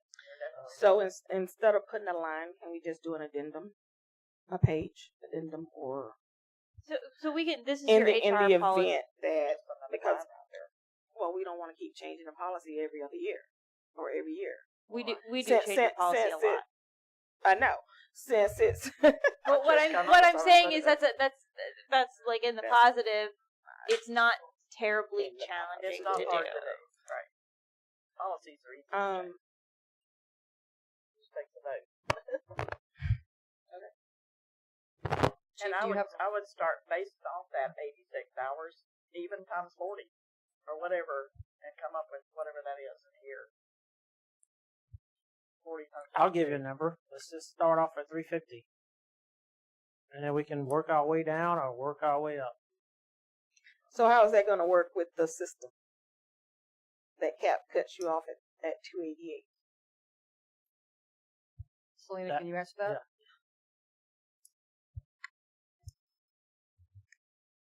So you would have to set up a separate line item in the payroll software for police vacation, so to speak, and you would cap that at whatever you want to cap it at. And then as of January 1st, when payroll does their year-end stuff, it's going to knock it back down to either 288 or 350 if you guys choose that. And Chief, I know you know this, but we don't want to keep our officers and our city workers right up there at the neckline. Exactly. So one step over, and suddenly we have a crisis. Good managers will be trying to reduce the extra hours that their people have got to be at. If they have to be, it's one thing, but you don't want to just say, oh, it's 350, so who wants to get to 350 first? No. The idea is to give a cushion, not to give permission to go that high. Yeah, and we will do, and we're doing it now. It's just that we're short on manpower. And we haven't added police officers to the police force, and I don't know when. I mean, as far as exceeding the limit, the total number we have now, 13, we haven't added anybody. So when somebody leaves or somebody gets sick or somebody goes on vacation, you know, we're all filling the gap. You know, I mean, Doreen's filling in, I'm filling in, Major Fortin is filling in. We're all filling in because we want to try to keep the time down and we don't want to spend a whole lot of overtime money. So, but it gets to the point where, like Major Fortin, when he has to fill in, you know, his hours are already skyrocketed. So, I mean, but he's got to fill in, he's got to cover shift because I may have covered the shift the night before. So, it just one of those things that we will do what we can to keep the time down, but it's getting hard because we can't hire nobody. Hopefully, if things go well this budget year, we'll be able to have some people have a lot of interest. But right now, it's not there. Yes, ma'am. Can I make a suggestion? That we address this a year from now, not a year from, like, I don't want to be up close against January and suddenly employees are finding out that we're moving that far, that number. I would prefer that to happen earlier in the year, in August or whatever, so that they have blindsided. I could not understand that. Would you say it louder? Yes. I would like to have the revisit to the number of hours that, like, if let's say we set it at 350, and then Chief suggested that we kind of study and see if we need to move it one way or the other, that we have that, we look at it in August approximately of next year so that we don't push the employees up against the end of the year having to use their days up or finding that we've moved that bar and they couldn't plan for that. I recommend August the 17th, my birthday. Now, how about we do it June of next year? June? June. That way you still give a good, away from budget. Yeah, right. You know it right. before budget, so you can do something about it. Yeah, right. So just to let you know, I've actually started now when I get the reports from Stephen, I'm actually sending them to the people who are at or over their time to remind them to take their time off. That's a great idea. They're getting reminded, I don't know, whatever that is, monthly, whenever I get them from Stephen. So other than Stephen, who's keeping track of time? We get a report of the time. They send us a report out that shows everybody's time. It goes to you. Yeah, and we'll. I'm telling, like I said, we're trying to get that time down, but we just don't have any. No, I mean not just you, just period. Yeah. Okay, so management it goes to. So I just want to add, it is on the employees' paychecks. Every biweekly we get paid. It is on there what your balance is. You can also access an employee portal to gain that information as well. Thanks. Okay, so I think I have clear direction from you all. This is going to come back, so you don't need to vote on anything now. Yay. This will need to come back as an amendment to your HR policy. Thank you. And I would like some time to just vet, make sure that we're in compliance with all 57 First, levels of. clear is the right word. I understand the goal, I think, and I'm pretty sure I can get us to the goal. Okay. I just want to add one thing. We're talking police officers, not dispatchers. Right. Just police officers. Okay.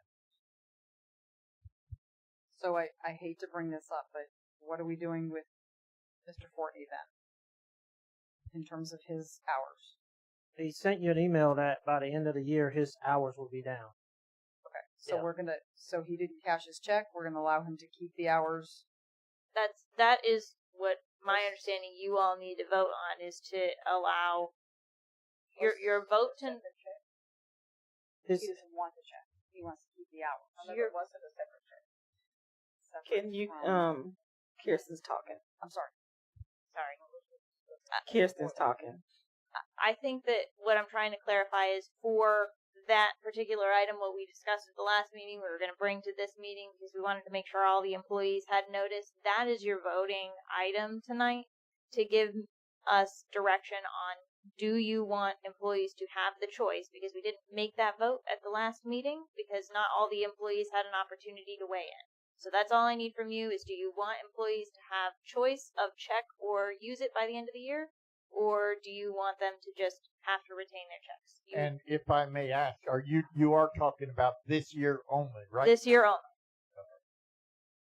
I thought that we had said we would let them do either or. I thought we voted on it too. I thought we voted on it. I think what we had discussed at the last meeting was that we wanted to give the option for people to attend a meeting where it was noticed that that would be on the agenda and they'd had an opportunity to be heard on whether or not they wanted to have that option. So that I believe is the vote that we had. We can go back and look at the minutes. We have minutes in our packet.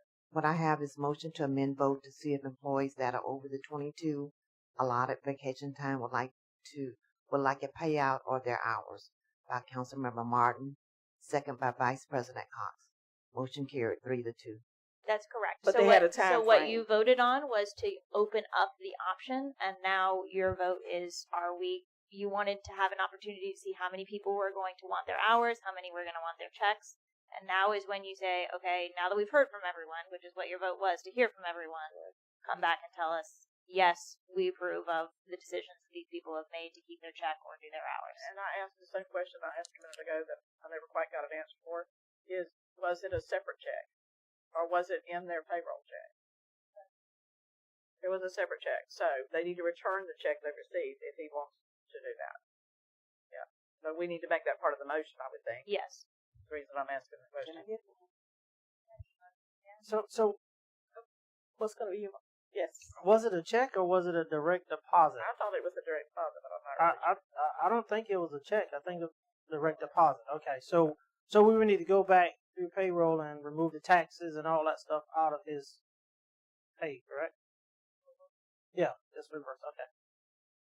And do you want, that's another question, do we want them to pay the money to us, or are you going to ACH it out of his next check? I mean, take it out of his next check. What do you plan to do? He's going to give it back. So I think we can let them handle that Him write a from check. there, how he gets it back to him, and we move on. So can we get a Selena, do you know? If he does choose to return it, just have him come see me and we'll figure that part out.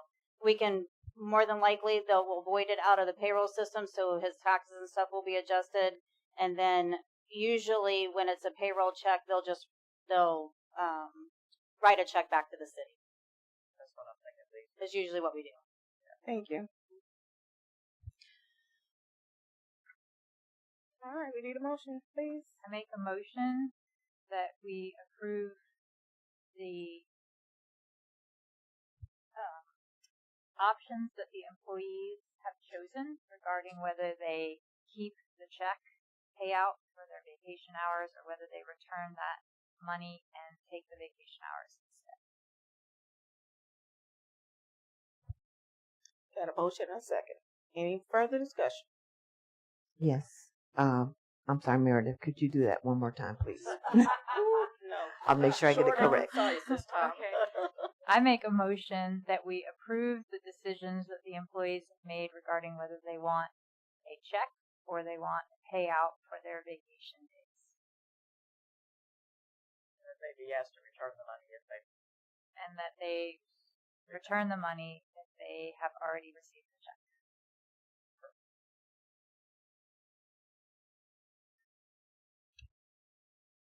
You have your motion and second. Ms. Latricia? Okay. All right. No further discussion. Any discussion from the public? If none, we move to vote. All those in favor say aye. Aye. All those opposed say nay. Motion carries 5-0.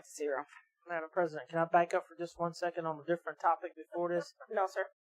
I just want to know, are we putting the $350 in effect now for the vacation hours or no? No, not now. Okay. I would say for this year. When That's what I'm asking. When are you gonna start it? When are we gonna start it? October 1st. January. She's supposed to bring that back to us in a resolution, right? Yeah, the amendment to the HR manual will come before you all, and then you can tell me at that time when you want that amendment to become effective. And the rollover is as of January, right? So The rollover would continue to be as of January, just for the sanity of everyone involved. that would make sense. You're welcome. All right. So, item K, discussion with possible action, administrative assistant position. City manager. Thank you, Madam President. All right, I handed you a sheet tonight that looks like this. That was provided by Christy. And just for clarification, everything on here that has a blue bracket. So, for instance, the very first section that says daily, monthly, this would be each administrative assistant would handle for their own departments. The red would be for the new administrative assistant. That's on page 2. You can see the electric department, and so on and so forth. And then on the very last page, it kind of breaks down. The new administrative assistant would work on work orders, the electric department, streets and parks, stormwater and fiber. Christy would continue to work on gas, water, and sewer. And I've got Jonathan and Christy both here to speak to this position in depth. So say again what the new person will be working on? Yep, the new person's going to work on, in terms of departments, they would work on electric, streets and parks, stormwater and fiber, and Christy would be gas, water, and sewer.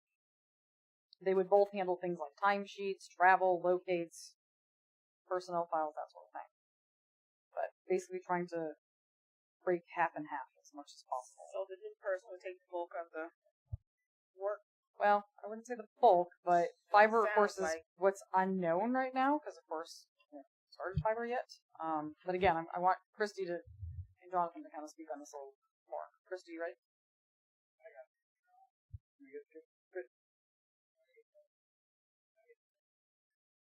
So far as the workload, if you look at Christie's workload, as far as the gas, water, and sewer reports, those are getting worked on multiple times a week, every week for the whole entire year. The electric is the same to a certain degree, but when the fiber comes in, that's going to be with the bulk load of the electric, or of the second administrator will come into play. Keep in mind, if you go through the pamphlet, all these different reports are done weekly to compile at the end of the year for a final report at the end of the year. So like I say, when one goes on vacation, one's out sick, the other one would be able to fill in. So when one goes off for a week, you're not 2 to 3 weeks behind, all in.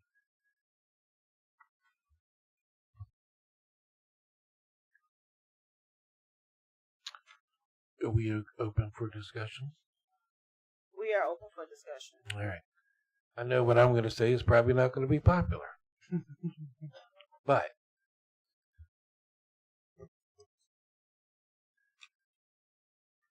got an email, which I think the rest of the council did, that our planning and zoning has put in her notice. My focus for the next week and a half is to convince her to stay.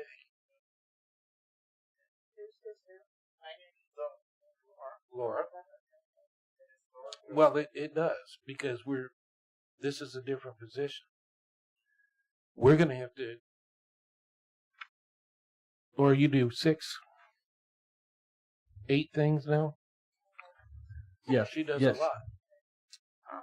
So I'm not saying that we don't totally walk away from this, but we need to get her another person to where she's only doing 3 things instead of 6. Thank you. So it does. Yeah. I told her, because I've been texting her every day trying to guilt her. Came by to see her today, tried to guilt her. Told her I'd be back Thursday. Planning and zoning, CRA, and grants. She's very good at writing grants, from what I hear. I'm not saying we walk away from this one here. She's going to be hard to replace. And if we have to get another person to help facilitate that she's going to stay here and we don't have to go looking, we can come back in 8 to 10 weeks, bring this back, and look at hiring another position. But right now, I'm sorry, my focus would be on keep having our key. May I ask Councilor Cox a question? You may, sir. Do you have any reason to think that she could be convinced to stay? I'm giving it my best. That's not I an think answer. so. Okay, thank you. Mr. Bishop. So I got a really weird, out of the box proposition. I love the head shake though. So me and Cox, to be open and transparent, me and Mr. Cox had a conversation about this. So what about possibly thinking about taking the position I'm asking for and doing split duty to show proof of concept that both positions are needed, and possibly moving forward in the future. That way both parties get a relief. I think if you did that, you could show proof of concept where they could both be needed, or will be needed, sorry. Yes. And I agree with that. Can you explain to me a little bit more what that would look like? There would be a manager over all she's focused on is the 3 areas: grants, CRA, and planning and zoning.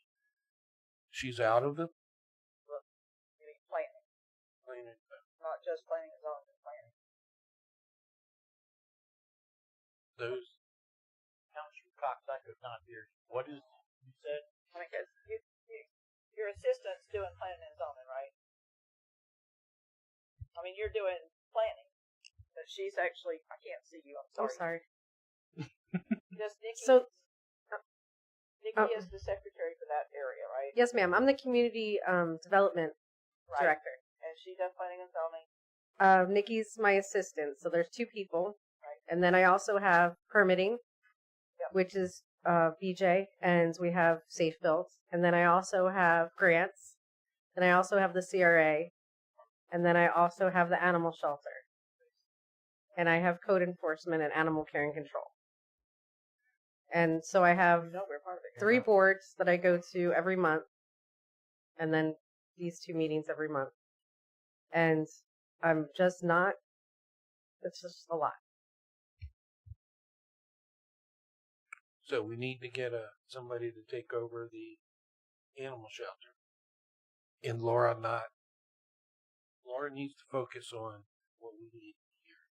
So, Sure. Mr. Cox. So, what you are suggesting is that not that we take the person that we would have hired for this administrative assistant and have them do 3 different things like Laura's been doing, but that we not do the administrative assistant, but we take the money and hire somebody to manage the animal shelter and somebody to do code enforcement and somebody to do It would be one person. one person to do those things. Yes. Okay. I think we already have money already. We have somebody do code enforcement. We do. We have somebody who does code enforcement and animal control. Laura's over them, but we do have somebody who's doing But that. she needs to be totally out of it. I agree 100%. It's hard for her to be out of code enforcement. May I?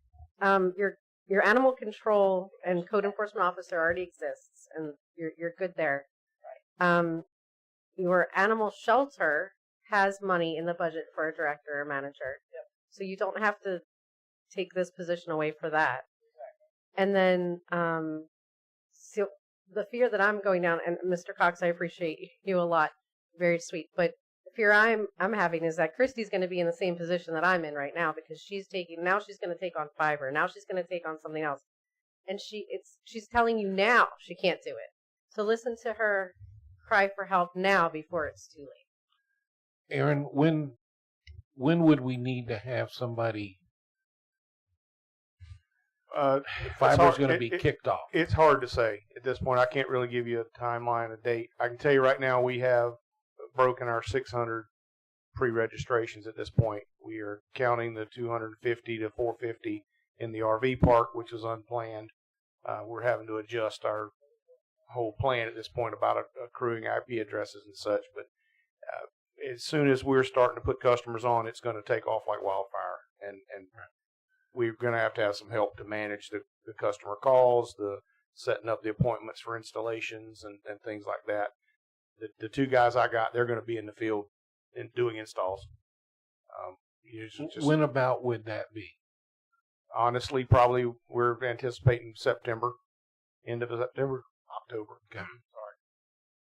And it's probably going to take a month or two to get the job description out and get the advertising out and get the interviews done.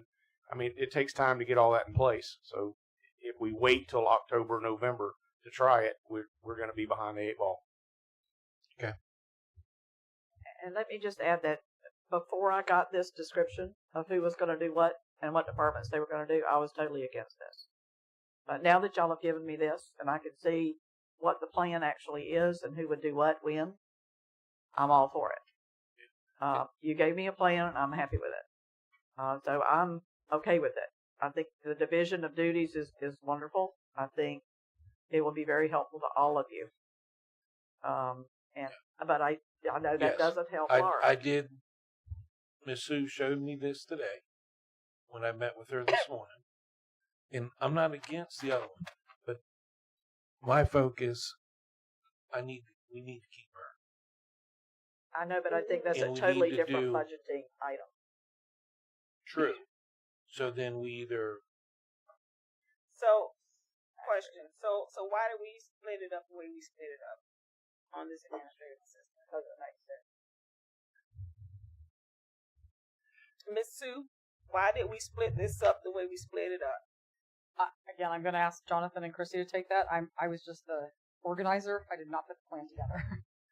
So with the way we split it up, Christy's already proficient with reports on the gas, water, and sewer. So why retrain that wheel? The other stuff we can train. I hate to use the word train, I really do, but we can educate and mature that new position into those new reports easier than if we go with the water, sewer, and electric, or water and sewer and gas. Is she not proficient on the others as well? Christy, at this time, absolutely, yes, ma'am. Okay. We're talking about the new person now. No, I asked why did you split it up the way you split it up? Because it'd be easier to have her do the harder reports that she's proficient with and already all these years of doing this.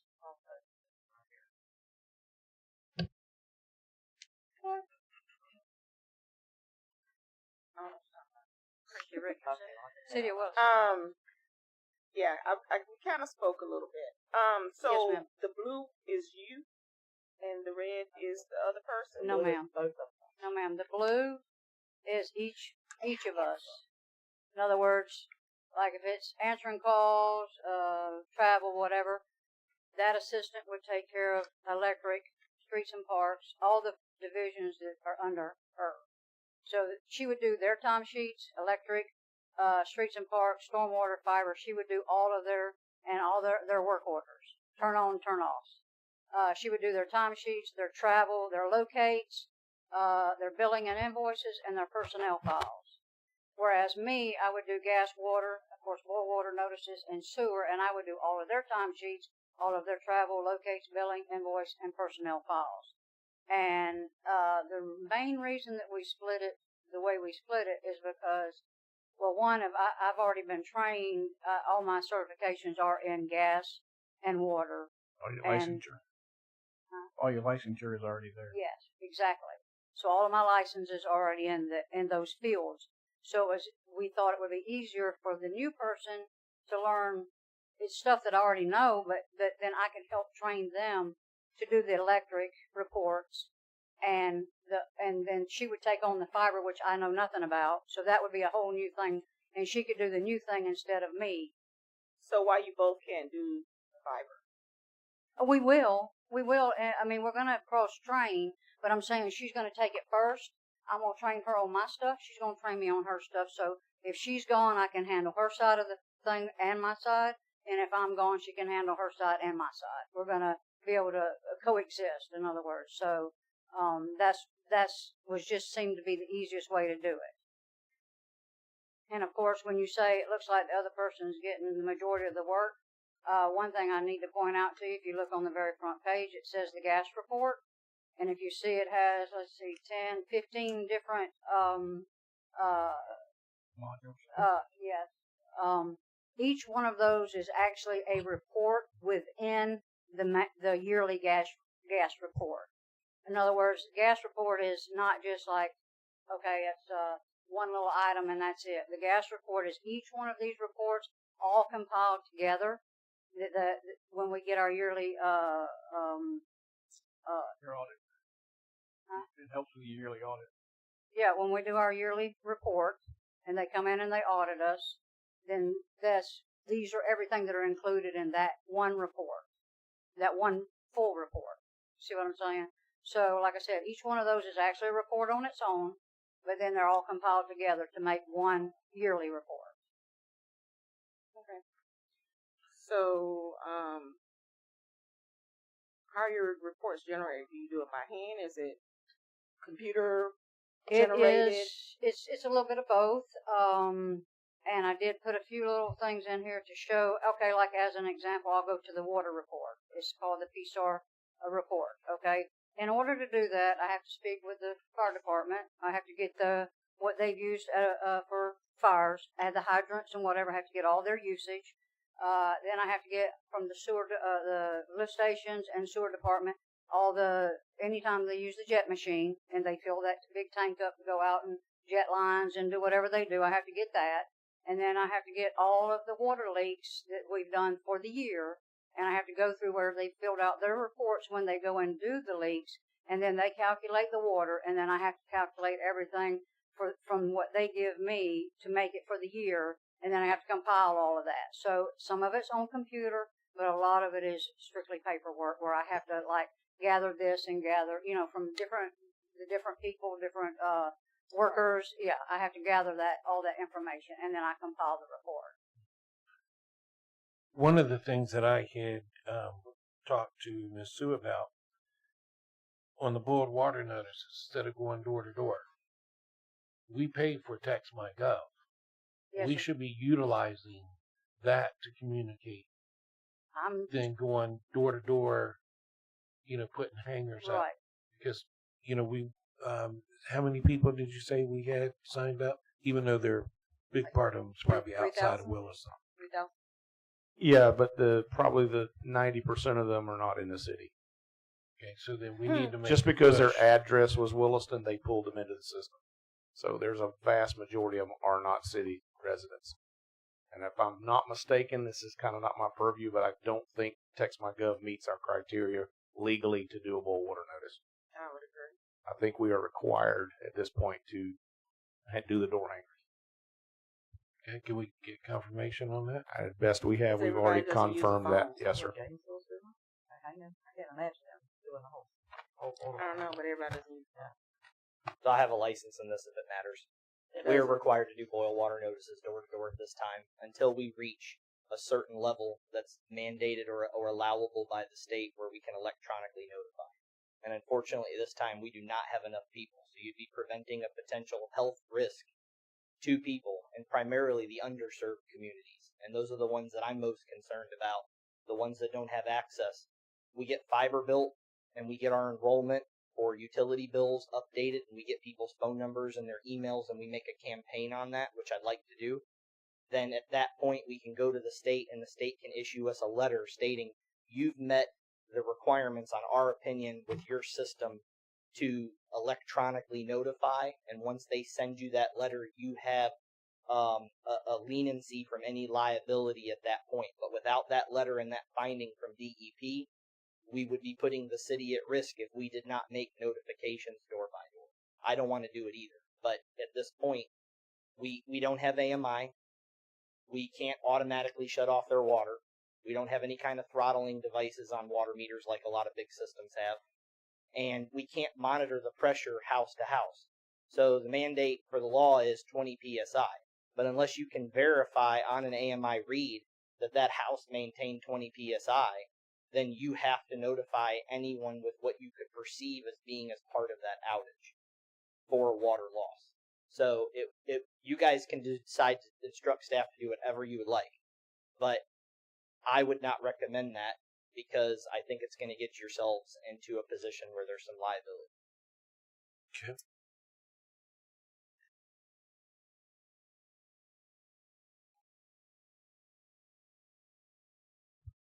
If you want to move forward with this, motion would be appropriate. Use the mic, please. I make a motion we approve the administrative assistant position. I second. Thank you. Any further discussion from the council? As of October 1st, right? I think it's imperative that if we are launching fiber and we have a lot riding on it, a huge loan that we've taken out, that we have somebody ready for customer service. There are going to be a lot of questions, and we do not want to be looking like we don't know what we're doing on day one. So you got to edit this year's budget.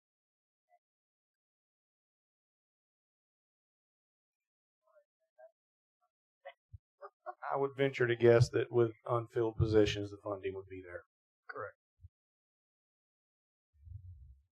Say that again? With unfilled positions in this budget and unfilled hirings that we have not filled, there's money allocated that could pay for this without amending the budget.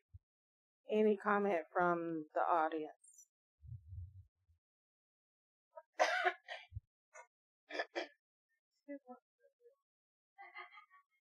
Get old. Please state your name and residence. Glenn Lewis, resident of Williston. I am all for this. You're going to have a lot of hiccups when this new system goes in. You're going to have people calling saying, how do I do this? How do I do that? And you're going to need somebody who can only answer those questions. Take the burden off these other people. This is something new in this county, this city, that needs to be done. Don't have a robot you call and say, hey, push A, page B, one of those things. You need a live person for somebody to call and say, hey, my fiber's out, or I have a problem with something here. Can you help me out figuring out how I do this? How do I get online? Things like that. So I'm totally for a second hire. Anyone else in public? Aaron, how are you going to go about training somebody for the fiber system? Are there classes that can be taken? It would pretty much be on the job training, explaining how the system works, how the steps would be. There would be a flow chart that typically any other ISP or any other service provider does, where when someone calls with a problem, they would basically start on page 1. What's your problem? Is it this? Yes or no? Try this. Have you done this? It's just steps they would have to go through to troubleshoot. They would have access to the system in the back end to check the customer's account. Biggest problem, they didn't pay their bill on time, and they got marked down delinquent automatically, and it slowed their speed down. So that's usually the first thing you check when someone calls about their internet being slow. Make sure their bill's paid. So just procedural things that they would have to go through. And about how long do you think that would take to get somebody up to speed on that? Who knows? It just depends on their level of experience and if they've done any of that type work before and their familiarity with understanding it. The 2 technicians I've got now, it's taken them a couple of weeks just to get the good basics of troubleshooting, and they pretty much got most of it down already. I would venture maybe 30 days tops. 30 days. The reason I'm asking, I'm wondering if we should have the new person focus mainly on that first. I don't think it would be necessary. I don't think it would take that much time for them to learn it.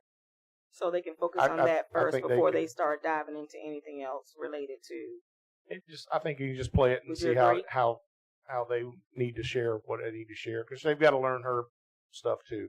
So it's going to be a lot for them to learn. Right. But this is a new system, one that we're going to be having a lot of troubleshooting with and things like that. So if she can get more of a foundation.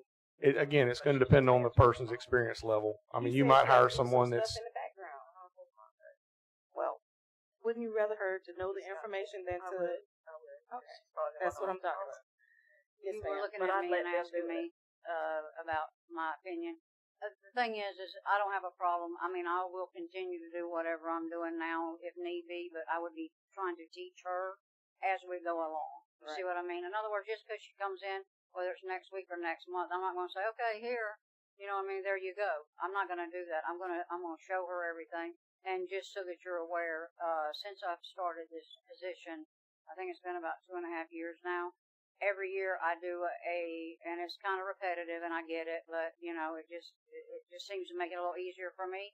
So I have binders in there for each year that are probably about this thick of my reporting that I do every year, and I literally have clear sleeves with a copy of the report that I submitted, and then where the information that it came from.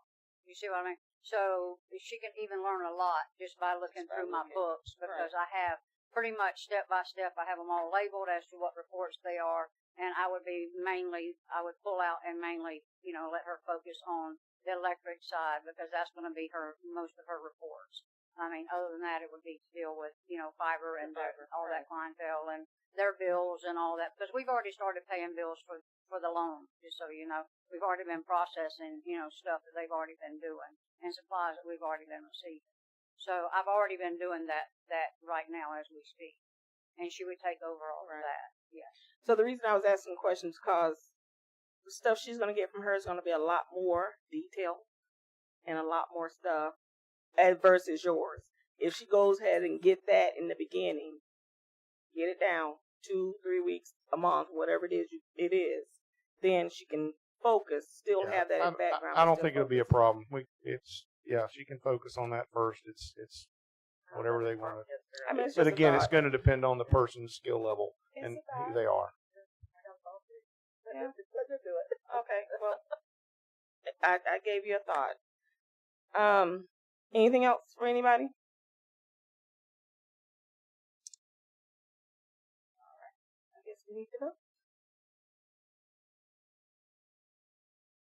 You ever voted 1 and 2? I didn't hear it. Okay. I have where you've already voted. Just the motion and the second, right? And did we do all in favor? Say aye.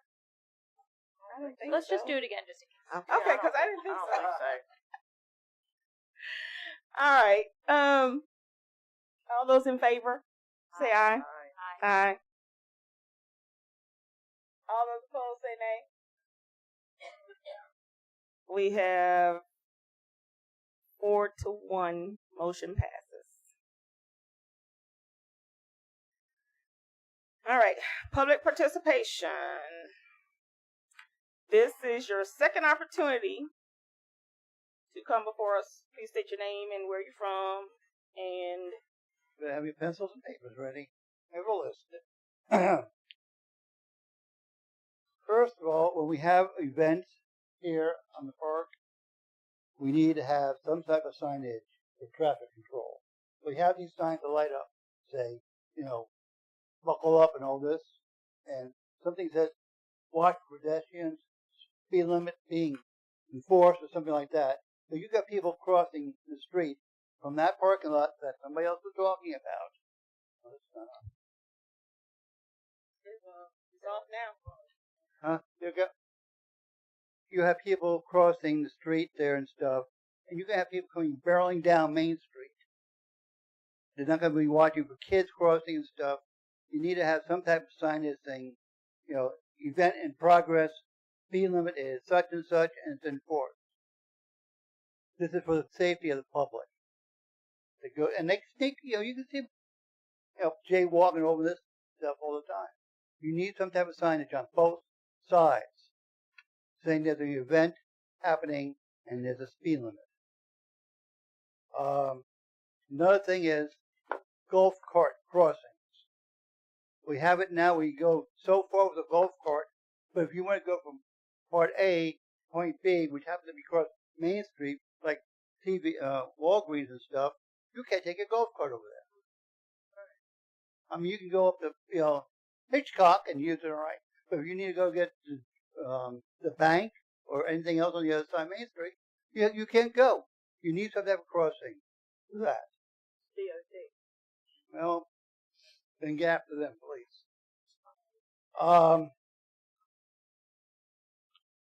Thank you to the public service guys. They are out there within almost hours, even minutes, when something happens, especially when electric goes out. They are out there. They do a tremendous job. I need to, for them, applause to them. They do a tremendous job to that. Another thing that we could do is some other communities do this too. They get all the local vets together and have them volunteer their time. And what you do is a spade and neuter clinic where everybody can bring their dogs, their cats, feral cats and stuff, be spayed and neutered to help our community here with all of the population. And the charge be only for the materials. You'll volunteer their time, their assistance, but only you would pay for the materials that they use to reimburse them for the anesthetics, the rabies shots, things like this. Other communities have done it, and it's been very successful. Selective traffic control, especially at these four-way stop signs. Specified mine right here by Kiersten Company. They do not stop at all. They don't even stop to make the turn. And the state Highway Patrol states that you have to come to a full stop, no wheels turning, and then make that turn. They're using First Street as a thoroughfare, getting away from the traffic jam up here by Circle K, and come right down that road, and do not stop at that stop sign. This is probably not the only one that's happening. I also suggest that if there is an officer there, he is not in plain sight.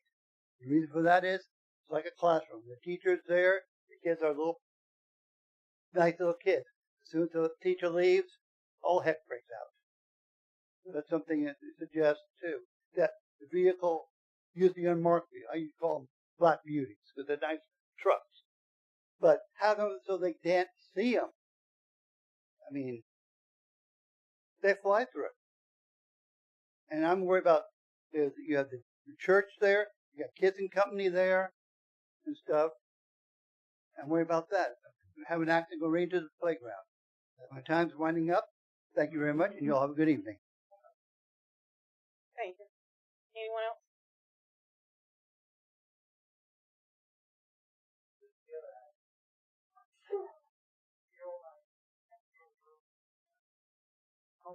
Hi, my name is Jan Lewis, and I live at 305 Northeast 1st Street, right here in Williston.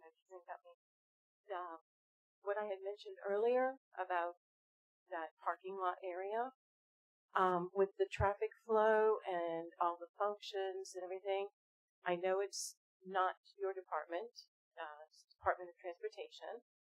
Is there any way to put a crossing walk light only by push button, not by traffic lights, changing so many minutes, but a push button crosswalk that could be utilized maybe even for golf carts, could be utilized for children crossing, for festival. A lot of the people who park there that need to get over into the event could be somewhere right on that corner, a temporary little push the sign, push the light, then it will change the traffic light, and then everybody could be able to cross and use that.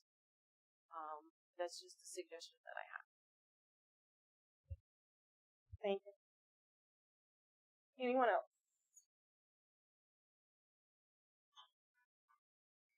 My name is Tim Ecker, 225 Northwest. I've been looking at the Sunshine Law for quite some time, and I really think there's a whole lot of ethics violations in this whole apartment up here, including y'all and in here too. So that being said, when I called Tallahassee here not long ago, they sent me some paperwork and stuff so I can fill out a complaint. I need everybody's emails, phone numbers, addresses, because I'm following them one at a time till I catch a rat. As soon as I catch one rat, the rest are going down. So when I'm gonna come here and get a hold of Miss Latricia or whatever I gotta do, but y'all got 24 hours to get my info.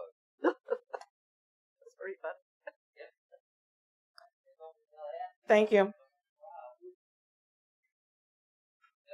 If you still need to talk, you need to get back up to the. If you still want to talk, you need to go over to the mic or not talk. Thank you. Have a good night. All right. Any announcements? Was there anybody else? I'm sorry. Was there somebody else? Hold. Huh?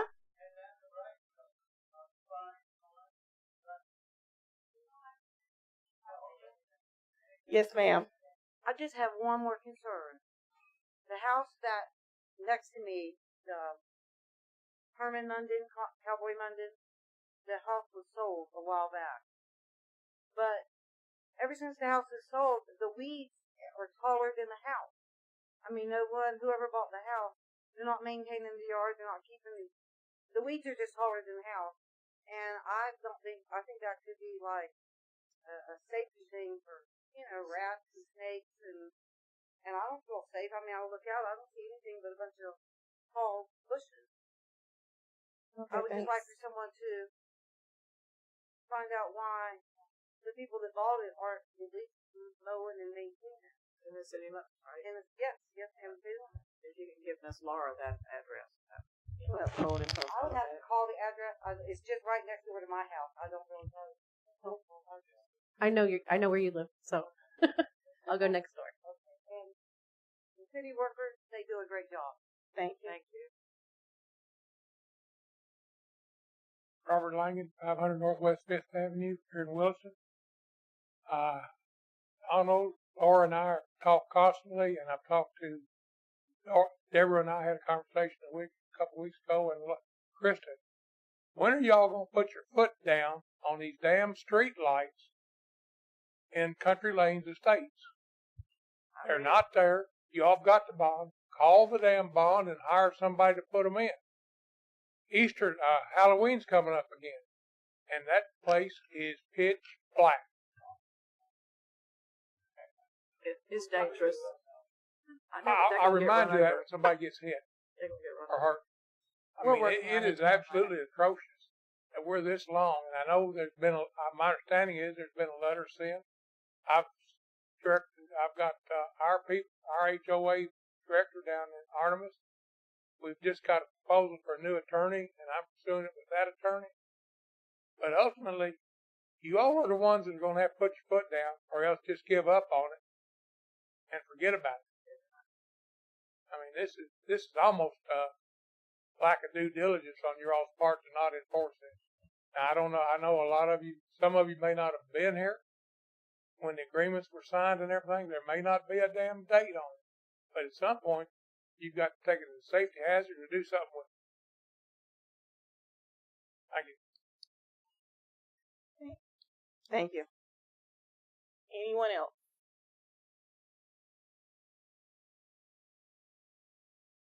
Hello. I just Hi. wanted to give clarification about all the raises and everything on the certs and whatnot, if it is going to be put on next agenda. If you can talk into the mic and talk louder, turn it towards you. You're a little bit louder than I am. We just want to make sure we're on the agenda for the next council meeting for the certificates and raises and whatnot. So sorry. Are you Kurt finished? I didn't mean to interrupt you. Yep. Okay. The information I got from you all, we can't make any changes to the CBA without the approval of the union. So what we can talk about at the next meeting is our proposed change to the CBA to clarify the policy, but we can't change it unilaterally. So I can have language for you that would clarify, but we can't go in contrast to your written CBA. I think he's asking about the raises for the licensure that they haven't got. gotten. Already in the Okay, we talked about both of those topics at the same time. So, are we talking about the changes moving forward? Or are we talking about the changes going back? These are about our the changes going back. Okay, that's a question for I don't know, Sue. If you have time. So we have the exam scheduled for 3 weeks from yesterday. So it wouldn't be on the next council meeting. It would be on the one after that. So we have to take the exam, Yes. before we get the raise? What about every other department that has their? Well, remember, this is what we talked about. This was the exam that Mike and Theory was going to proctor for But you if guys. you do it for us, you have to do it for everybody.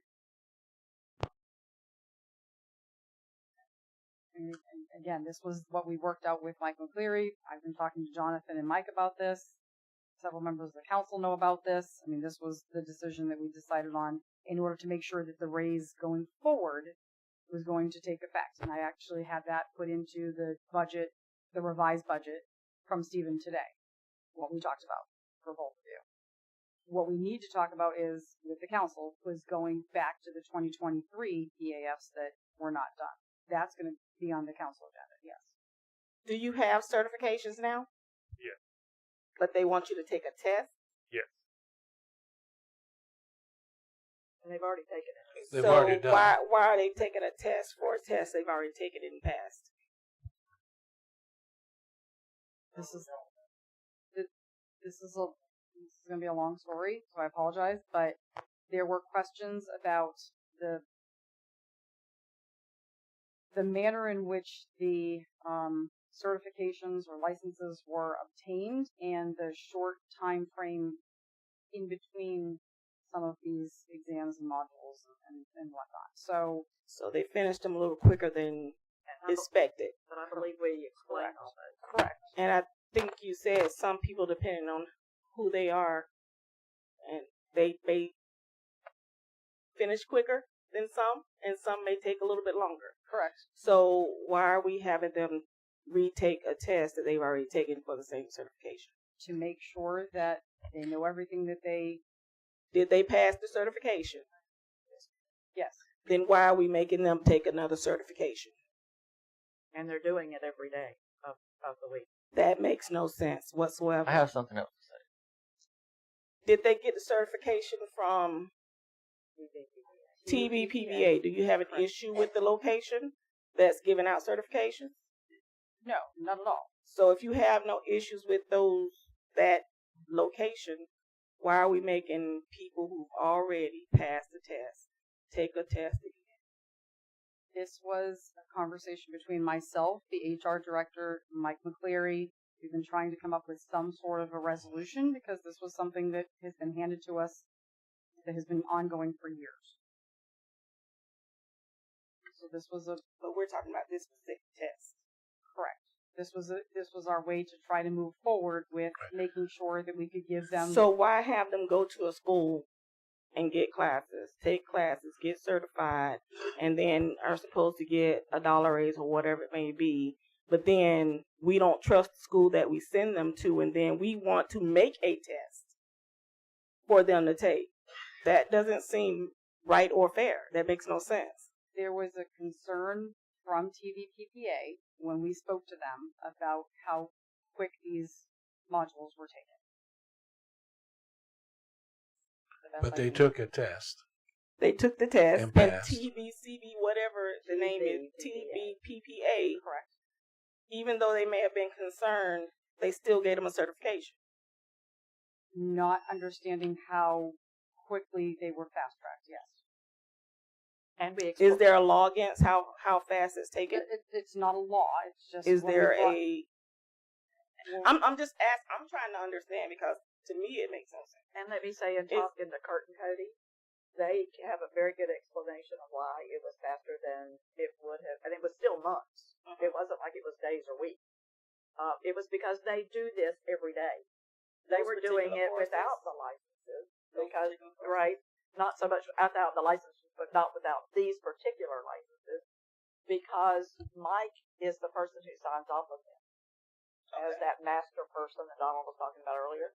When Donald signs off, they take a lab, which is the modules, which is not the lab. The lab is the 40-hour course is the module that they go to take the whole week to do.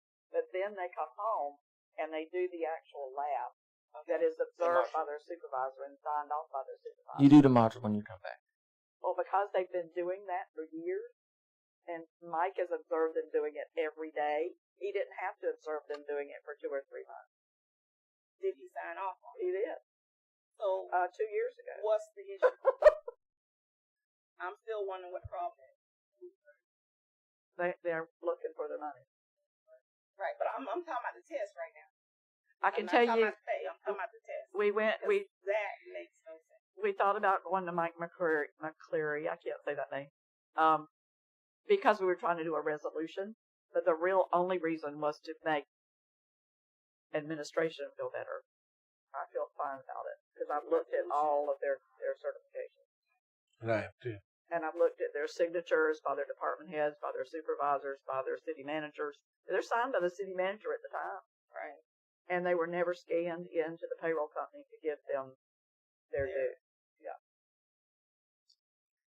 So the first issue I see is that you're making somebody do something they've already done and you know, have been certified for.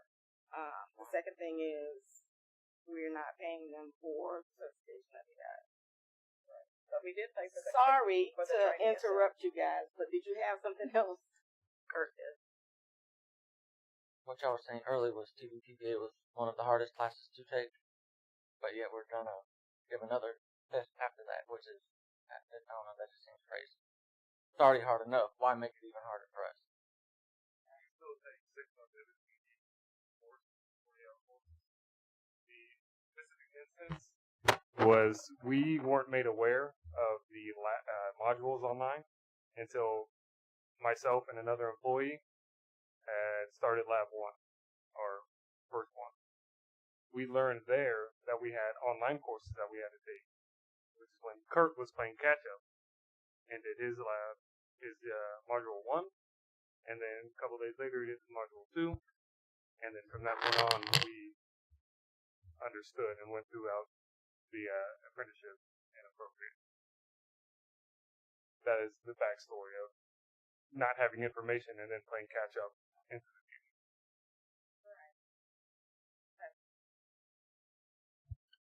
So are you guys still wanting to get on an agenda and have a conversation? I can't think how to do that. Yeah, we did. I say we Sorry owe them for money. overstepping, but I'm just curious as to. And Councilmember now Ms. speak. Ballou. For the years that Kirk already served the city overnight in the electric department, he literally could have grandfathered, Mike could have grandfathered him in. He chose the TVPPA to do things so he can have it on paper. But there are legitimate grandfathered in life that have not been through any schooling but on the job training. That's him right there. He kind of hurt himself by wanting to learn more. But he done served the city before you and a lot of people here. Like, he served here. Keeping y'all power on, hurricane. Don't kick it. Don't kick it. Like, I mean, give us justice. That's all I can say. That's why it was easy to sign them off as quickly as it was, because they're actually doing it every day and have been. Miss Ballou, did you have something? Oh, somebody said. No, I was just going to ask her recommendation. Bring it back. I have no familiarity with TVPPA at all, or any of the processes required to get certification. So I can't tell you that I have a recommendation there. To the extent that there is a concern, I mean, you know me, and when I always say there's liability associated with anything that you do, there's additional liability anytime that you're talking about dangerous things like what these gentlemen do, which is electric and high voltage and all of those things. So if you're worried about it, I mean, there's additional verifications that you can do. I mean, if you want to, but I really am not super familiar with this area, so I don't know that I can advise you on what the best path is moving forward on this, because I just don't know.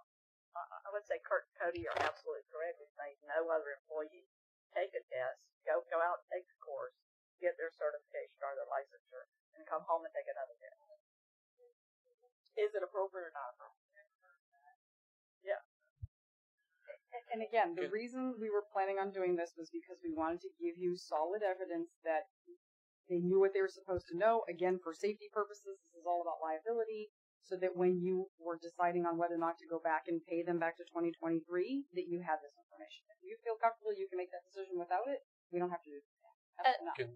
The other thing that I'll just add is that I know that I've talked to probably every single one of you about we have concerns about documentation and we need to be better about documenting things. We have to make sure that we have this because we want to make sure if something happens, God forbid, and I have something come across my desk that says, hey, we're being sued because something happened to a lineman or something that a lineman did caused injury to someone else. I want as clear as possible documentation, and you all tell me what you're comfortable with, liability-wise, what that looks like. That we have dotted all of our I's and crossed all of our T's. So that is, from the city attorney's perspective, all that I'm worried about. But if you ask me, I would want everyone to take a test on everything, maybe every day, maybe every week. That would be wonderful for me, from my perspective. I know it's not practical, but you all decide, the level of risk that you're willing to tolerate. Miss City Attorney, how many bars did you take? Just a second. Can I ask Mr. Miller a question? Mr. Miller. That would be Mike. Are they qualified? Yes. Can they do? Yes. Yeah, they are. I'll go too. Yeah. Okay. All right, because I know I've come around and seen you guys working, and you're constantly watching the guys to make sure they do things correctly. Correct. So they're good to go. And I you're would not sign gonna up. Yes. and you're not gonna jeopardize No. your license or anything by signing off just because. Yeah. Thank you, sir. Ms. Meredith? I have the same question, but I'm going to come at it from a different angle. If you say if somebody gets hurt because a mistake is made and we end up in court and you say yes, is that going to hold up just as well? Okay. And I'm here to say that talking to these fellows, they are the most safety conscious people I know. They're telling me they need to get this settled because their brain is elsewhere. They need to get it settled so they can concentrate on what they need to be doing on their job, because it is such a dangerous job. And they have got to get this settled because it's on their mind. It's a detriment to their family, the fact that they haven't gotten what they worked so hard for over the past 3 years. And there's are the folders that I've looked at that are just immaculate, especially Cody's. He gives all the credit to his wife for putting all those things together. All those pre-authorization training forms, they're in their folder. So let me ask this question. Mr. Miller, why did you agree with the city manager and the the director to have them take this? I didn't really agree with that. Okay. I just went along with it. I don't think it's already a hard enough course. And these guys go for the week, and then they get back, and then they have to do the studying, and then take the test online. If it's already hard that other people are not wanting, why are we even testing them above and beyond? And have they made any mistakes out in the field that would warrant them having to take the test again? No. Clarify, I think the reason, just so that there's no suggestion that this was done because they did anything wrong in the field. The concern was solely, as represented to me, and that I understood, was solely that the tests were not taken in the order or the time that TVPPA, the governing body, recommended. Now there may be reasons why it wasn't, but my concern was from a liability standpoint, if employees, even though they very much deserve the raise, if the test was taken not in the recommended order, in some way does that expose us to liability? And that is why I asked the question, and why I think the test was possibly out there as just to cover us in case someplace down the road there is an incident. So I just want to put that out there, that was the reasoning behind so I have that correct. The reasoning behind why the idea of having this secondary open book 10-question test for these guys, just so that the city can say, hey, we verify, even though these tests were not taken in the order in which they were supposed to be taken or in the time frame that was recommended by TVPPA. If Mike tells me that if when we go to court and Kiersten agrees that Mike says it was fine, they're good, and that protects us, I'm okay with that. But I certainly don't want us exposed to liability because we didn't dot our I's and cross our T's. I definitely agree. The reason I asked the question is because usually when people get retraining or have to retest, it's because they've done something that warrants them to have to do that. So that's the reason I was asking that question. You know, last summer, we had 3 hurricanes. You guys were in the thick of it. But that's not, you getting up and saying that in court is not going to protect No, us from a I'm lawsuit, just asking Mike. I'm them, sorry. but we Yeah. are asking I have them. absolute utmost faith in these guys. 100%. They deserve the dollar raise. That is not the question that's being argued, is whether they deserve it or not. The question is, should we have another test that protects us from any exposure to liability in the future? It is absolutely not related to whether they're qualified or deserve the raise. It is entirely a question of protecting us against future lawsuits, which is very different than the question about whether these guys deserve the raise and are good workers. They are, 100%. I'll stand by that any day. But are we at all exposed to any liability by these tests not having been done in the order in which they were done? Because they received the Are we license. exposed here? Do you think? Always have liability for everything. There's always liability. I know you always say If that. TVPPA is comfortable giving them the certificates, and will stand by those certificates, despite the fact that now if TVPPA, if we bring XYZ to their attention, it was done in this order, it was done in this timeline, and they say no certificates because we didn't know about that when we gave them to you, different story. So I don't know what their knowledge, involvement, whatever is. But that makes more sense. Otherwise, if TVPPA is willing to say, we see this information, we're going to give in writing to the city that even with this information that we have, these certificates still stand, I'm comfortable with that. I mean, they signed off by their supervisor. And as Amos said, they've been doing it forever. They didn't have to go up there and get this at all.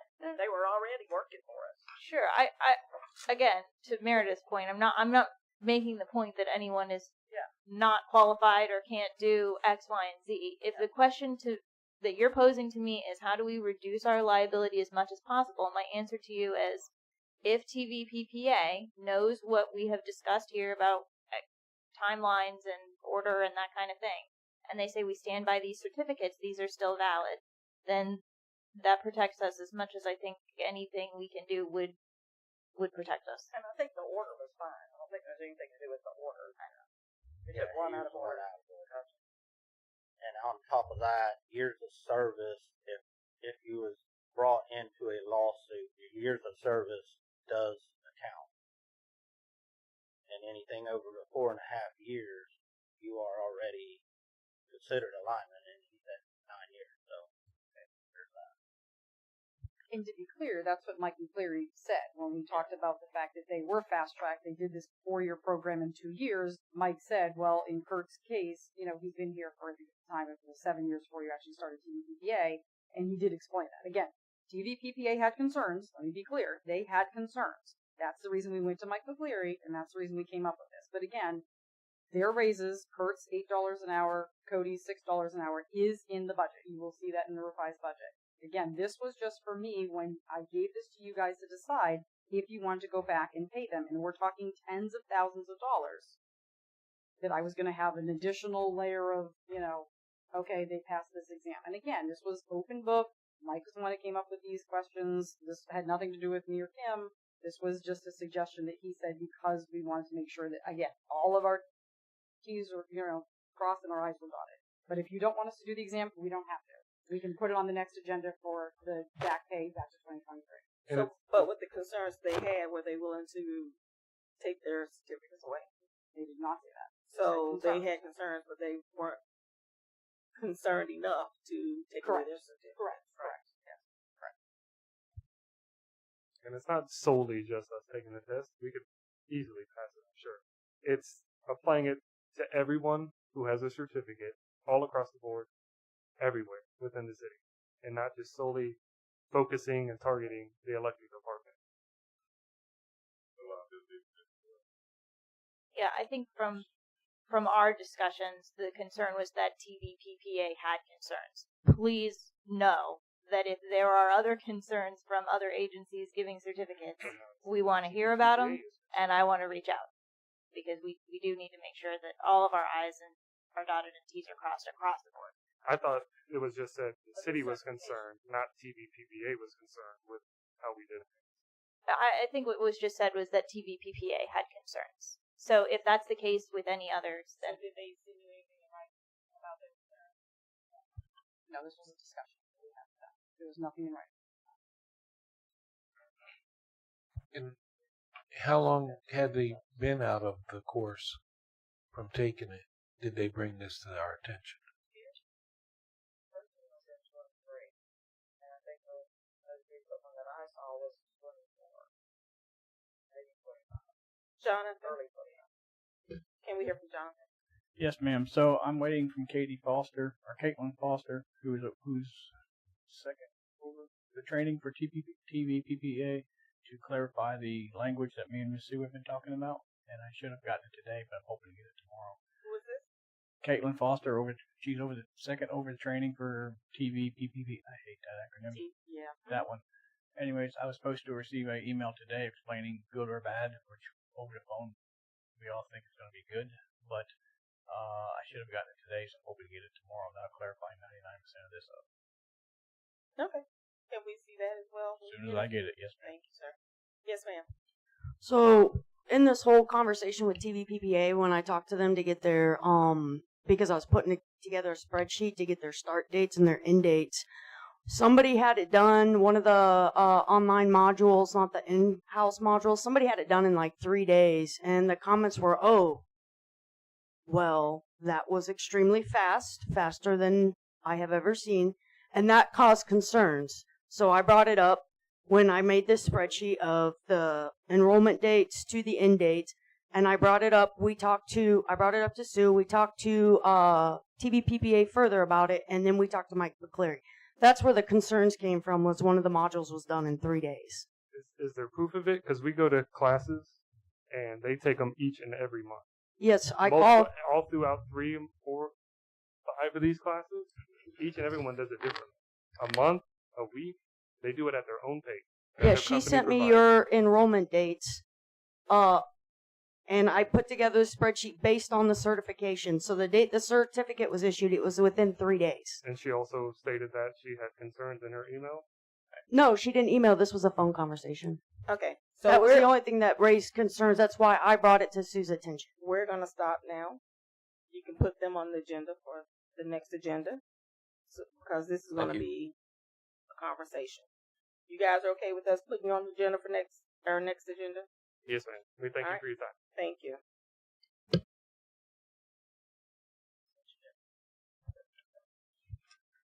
Any other announcements? Hi.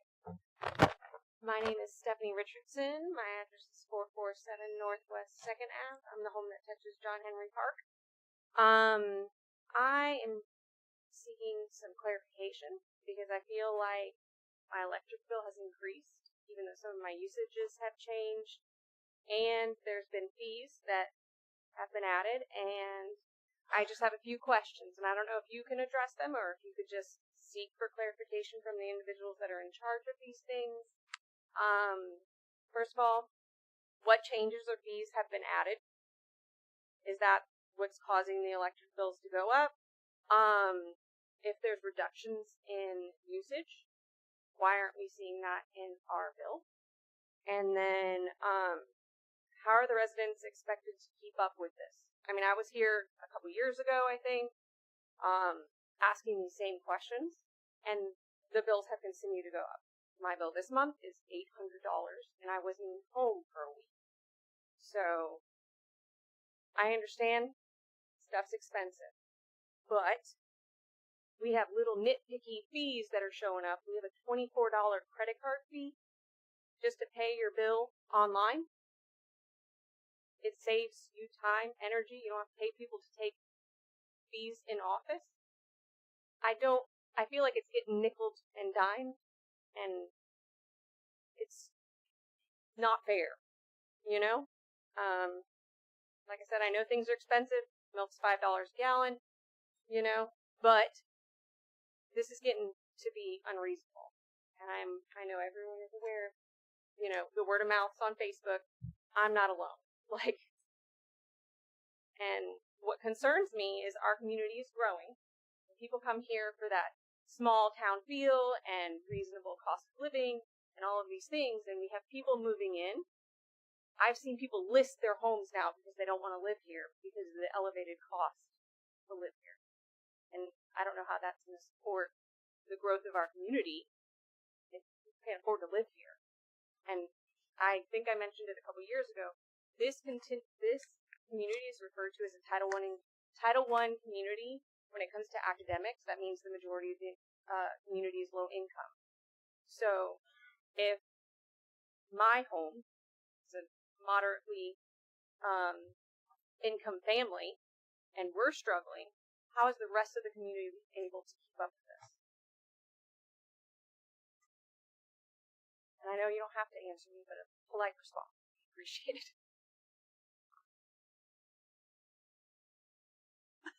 Miss Debra. I happen to have a bill in my hand. You got yours? I was able to access what I could access. Okay. Well, all the public service taxes have always been there. They're just broken out on this bill, so you're seeing them because of our new software.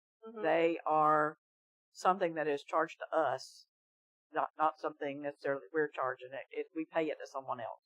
The public service tax. The gross receipt tax are the same. They used to be included, and now you're seeing them. What else is here? The electric adjustment fee. That we talked about that earlier, I think, before you got here. It's the cost adjustment. The company that actually produces the energy, that sells it to us, the fuel that they use to make the energy. So in this case, most likely natural gas. Used to be coal or nuclear, but in this particular case, it's most likely natural gas. Correct me if I'm wrong. Thank you very much. When that cost of natural gas goes up, the Public Service Commission allows them to allows the company that makes the electricity, lets them pass it through. And when they pass it through, we pass it through. So we're not keeping that money. It goes directly to them. What else can I tell you? That's just about the same with the gas cost adjustment. It's the same because it is natural gas. I don't know if you have gas at your house. Yeah. Other than that, it should be based on consumption. If you look at the bill, it's now showing the word flat that was not there before. The flat is what the base rate is for having the service in your house. So now we're being charged a flat rate. We always gas. were. So we always were. Okay. It's just now showing up. So it's a flat rate no matter how much I use. Yeah.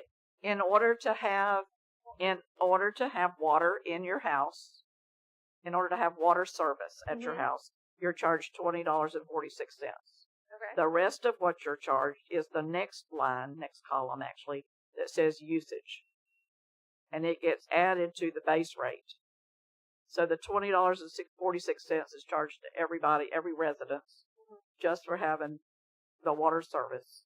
And the rest you get, is it 8,000 gallons, but that's on the sewer. You get exempted on the sewer.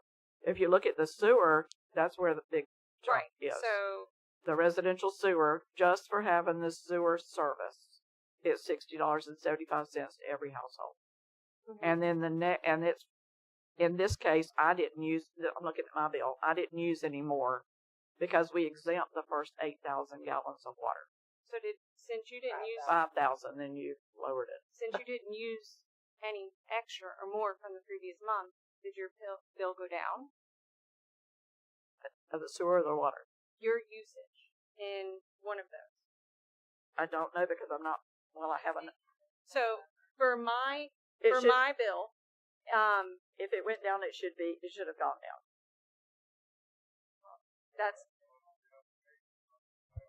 The base rate stays the same. Okay. It's the usage column that should change based on your consumption. And that's for water as well. So even though For water, and the sewer's based on the amount of water that you use, and the electric and the gas. So my water usage has gone down from 14,700 gallons to 12,000 gallons. Okay. Okay. But my bill only dropped $20. That's about right. Water is very cheap, believe it or not. Okay. My electric bill, okay, it's jumped $140, even though the kilowatts or whatever has gone up by 700.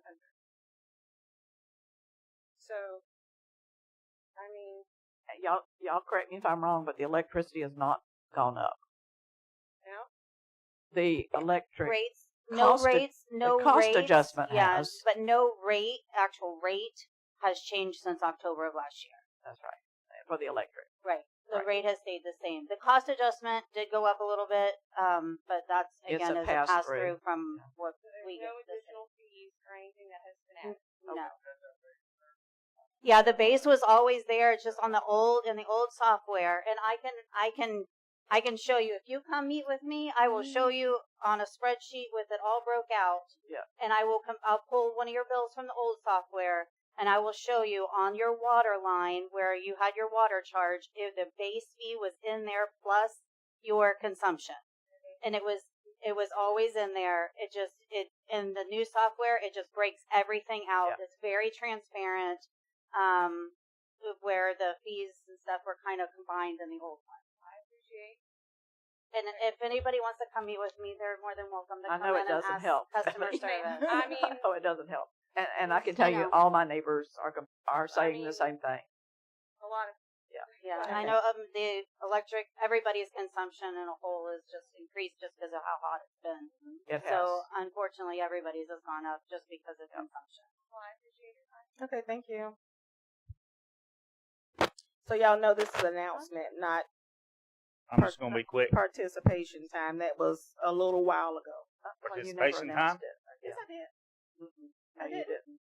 Never mind, I didn't announce. Thank you. You went straight to announcements. You were ready to go home. No, I said this is the second time. A young man stood up. I know I said it.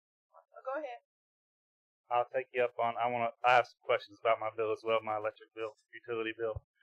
I'm sorry, can I get your name first, please? Oh, Hunter Fugit. His bill's terrible. I've looked at it. So if there are questions bad, about you your... yes. Yeah, I got it. Based on that last conversation, I will have questions about the bill. Just in general, I guess, it's less about an explanation and maybe more about the long-term view of what I see happening with bills rising. Maybe I'll just make a suggestion, and you guys can take it however you want to, just to look into this somehow. I understand you're saying, hey, we're just passing the costs on, and there's really nothing we can do. I would really suggest that you guys look into it. My bill this past month was $1,200. And like I said, I'll get into the details with I think he's got the lady here. Selena is her name. And so just please, if you take that into your thoughts when you go forward with any kind of budgets, and I'll come to the budget workshops, so maybe I can get a better understanding of how these things work. But $1,200. Thank you, Mr. Fugit. And maybe if we can get another class that Ms. Meredith went to, then sure. you guys can come to that and get. Yeah, I'm not going to throw out accusations like some other folks did earlier. What's going on? And this, maybe I just need to understand how it's going better.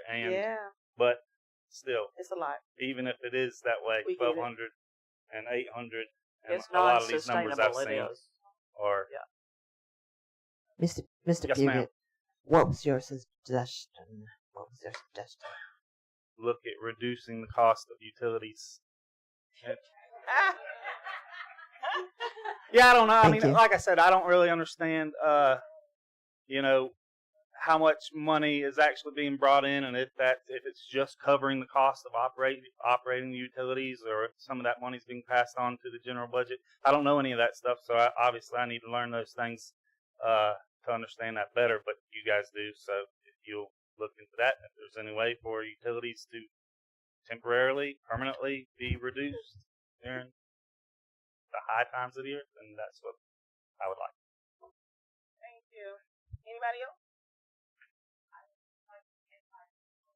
Amen. Call and put your email on Same file and they'll send it to you.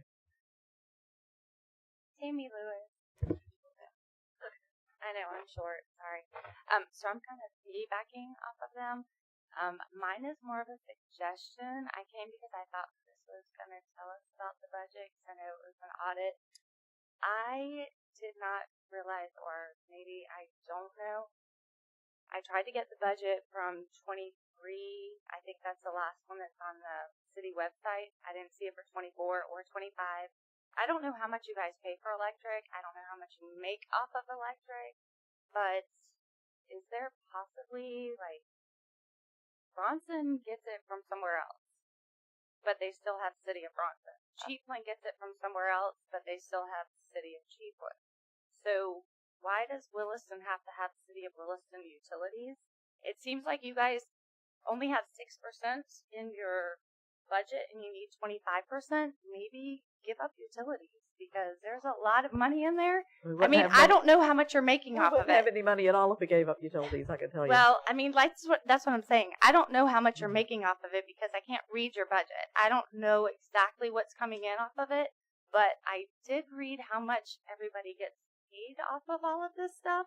So, and this is only from 23, so I have no idea what's being paid right now to all of these things. But there's like $1 million that gets paid out in all of these utilities, different things. Again, I have no idea how much you pay for the utilities, how much you make off utilities, but something's got to give. I mean, this is ridiculous. I mean, in my neighborhood alone, someone literally just sold their property that they cleared because they were going to build a house and now they can't afford utilities. They worked out the budget and said, we were going to retire there, but we can't afford it. I mean, if I had not paid off my house, I would not be able to afford it. I mean, it's ridiculous. And I keep my air on 78, which I know everybody thinks is ridiculous, but I keep it on 78. And that's all the time. And my bill, I feel very badly, sorry, is like $462, which I think is ridiculous. Not $1,200. I wish mine was but, that. And I have a pool, and I'm complaining about that because my normal bill is like $200, $250. I think I spoke to you the other day. I don't even run my air. Nothing between October and April. Nothing. And my bill is still $252. And that's with nothing going. So, City of Williston is a little crazy, in my opinion. But, again, I would comment that the money that we make that's extra for the utilities, we pay for streets, parks, I mean, maybe fiber is going to be your thing. Police and fire. I mean, you are more than welcome to come to our budget hearing on Tuesday. I mean, right now I'm working from literally, I was at work at 4:30 this morning and didn't get off till 5. We were here at midnight the last one, and I got up at 4 I mean, I'm just saying o'clock that's every day. so That's I a long day for me, but that was like here a 20-hour I am. day for me, so I get it. Yeah, I mean, I get it. Tuesday is it. I get it, but this is 5 days a week for me. I just don't know that I can do that. Okay, thank you. We record them online. Just look later. Yes, sir. Robert Langan again, 500 Northwest Fifth Avenue. Something you all might consider, and I don't know you. I power bid my utility bill last year was anywhere from $1,200 to $1,600. I had, and Terry worked with me to get some of it reduced because there was new subdivision and everything. I had the irrigation system separated because if you're running everything off your city water, you're paying sewer on what's going on in your yard. I don't know, but anyway. Yeah. You might do a better job of promoting that. That it's $2,000, and I guarantee you, I've already paid for the damn thing. I'm sure. By money saved, so that's something you all might look at. Or even if promoting you've got better. a pool and you need to fill your pool up, it's the same thing. Thank you. You know, you fill your pool. All right. You We're just going to don't move drain it. on to adjournment. Is there anybody else that had to say anything? Okay. So we're going to go on to adjournment because we've done announcement. That's what we're on, announcement. Do you have an announcement? She has an announcement. I'm just saying that. Yeah, that's what we were on, announcements. I second Alexa's motion that we adjourn. We have a first and a second. Move to vote. All those in favor say aye. Aye. All those opposed, nay. Motion carried 5-1. 5-0. Oh, time is 9:25 p.m.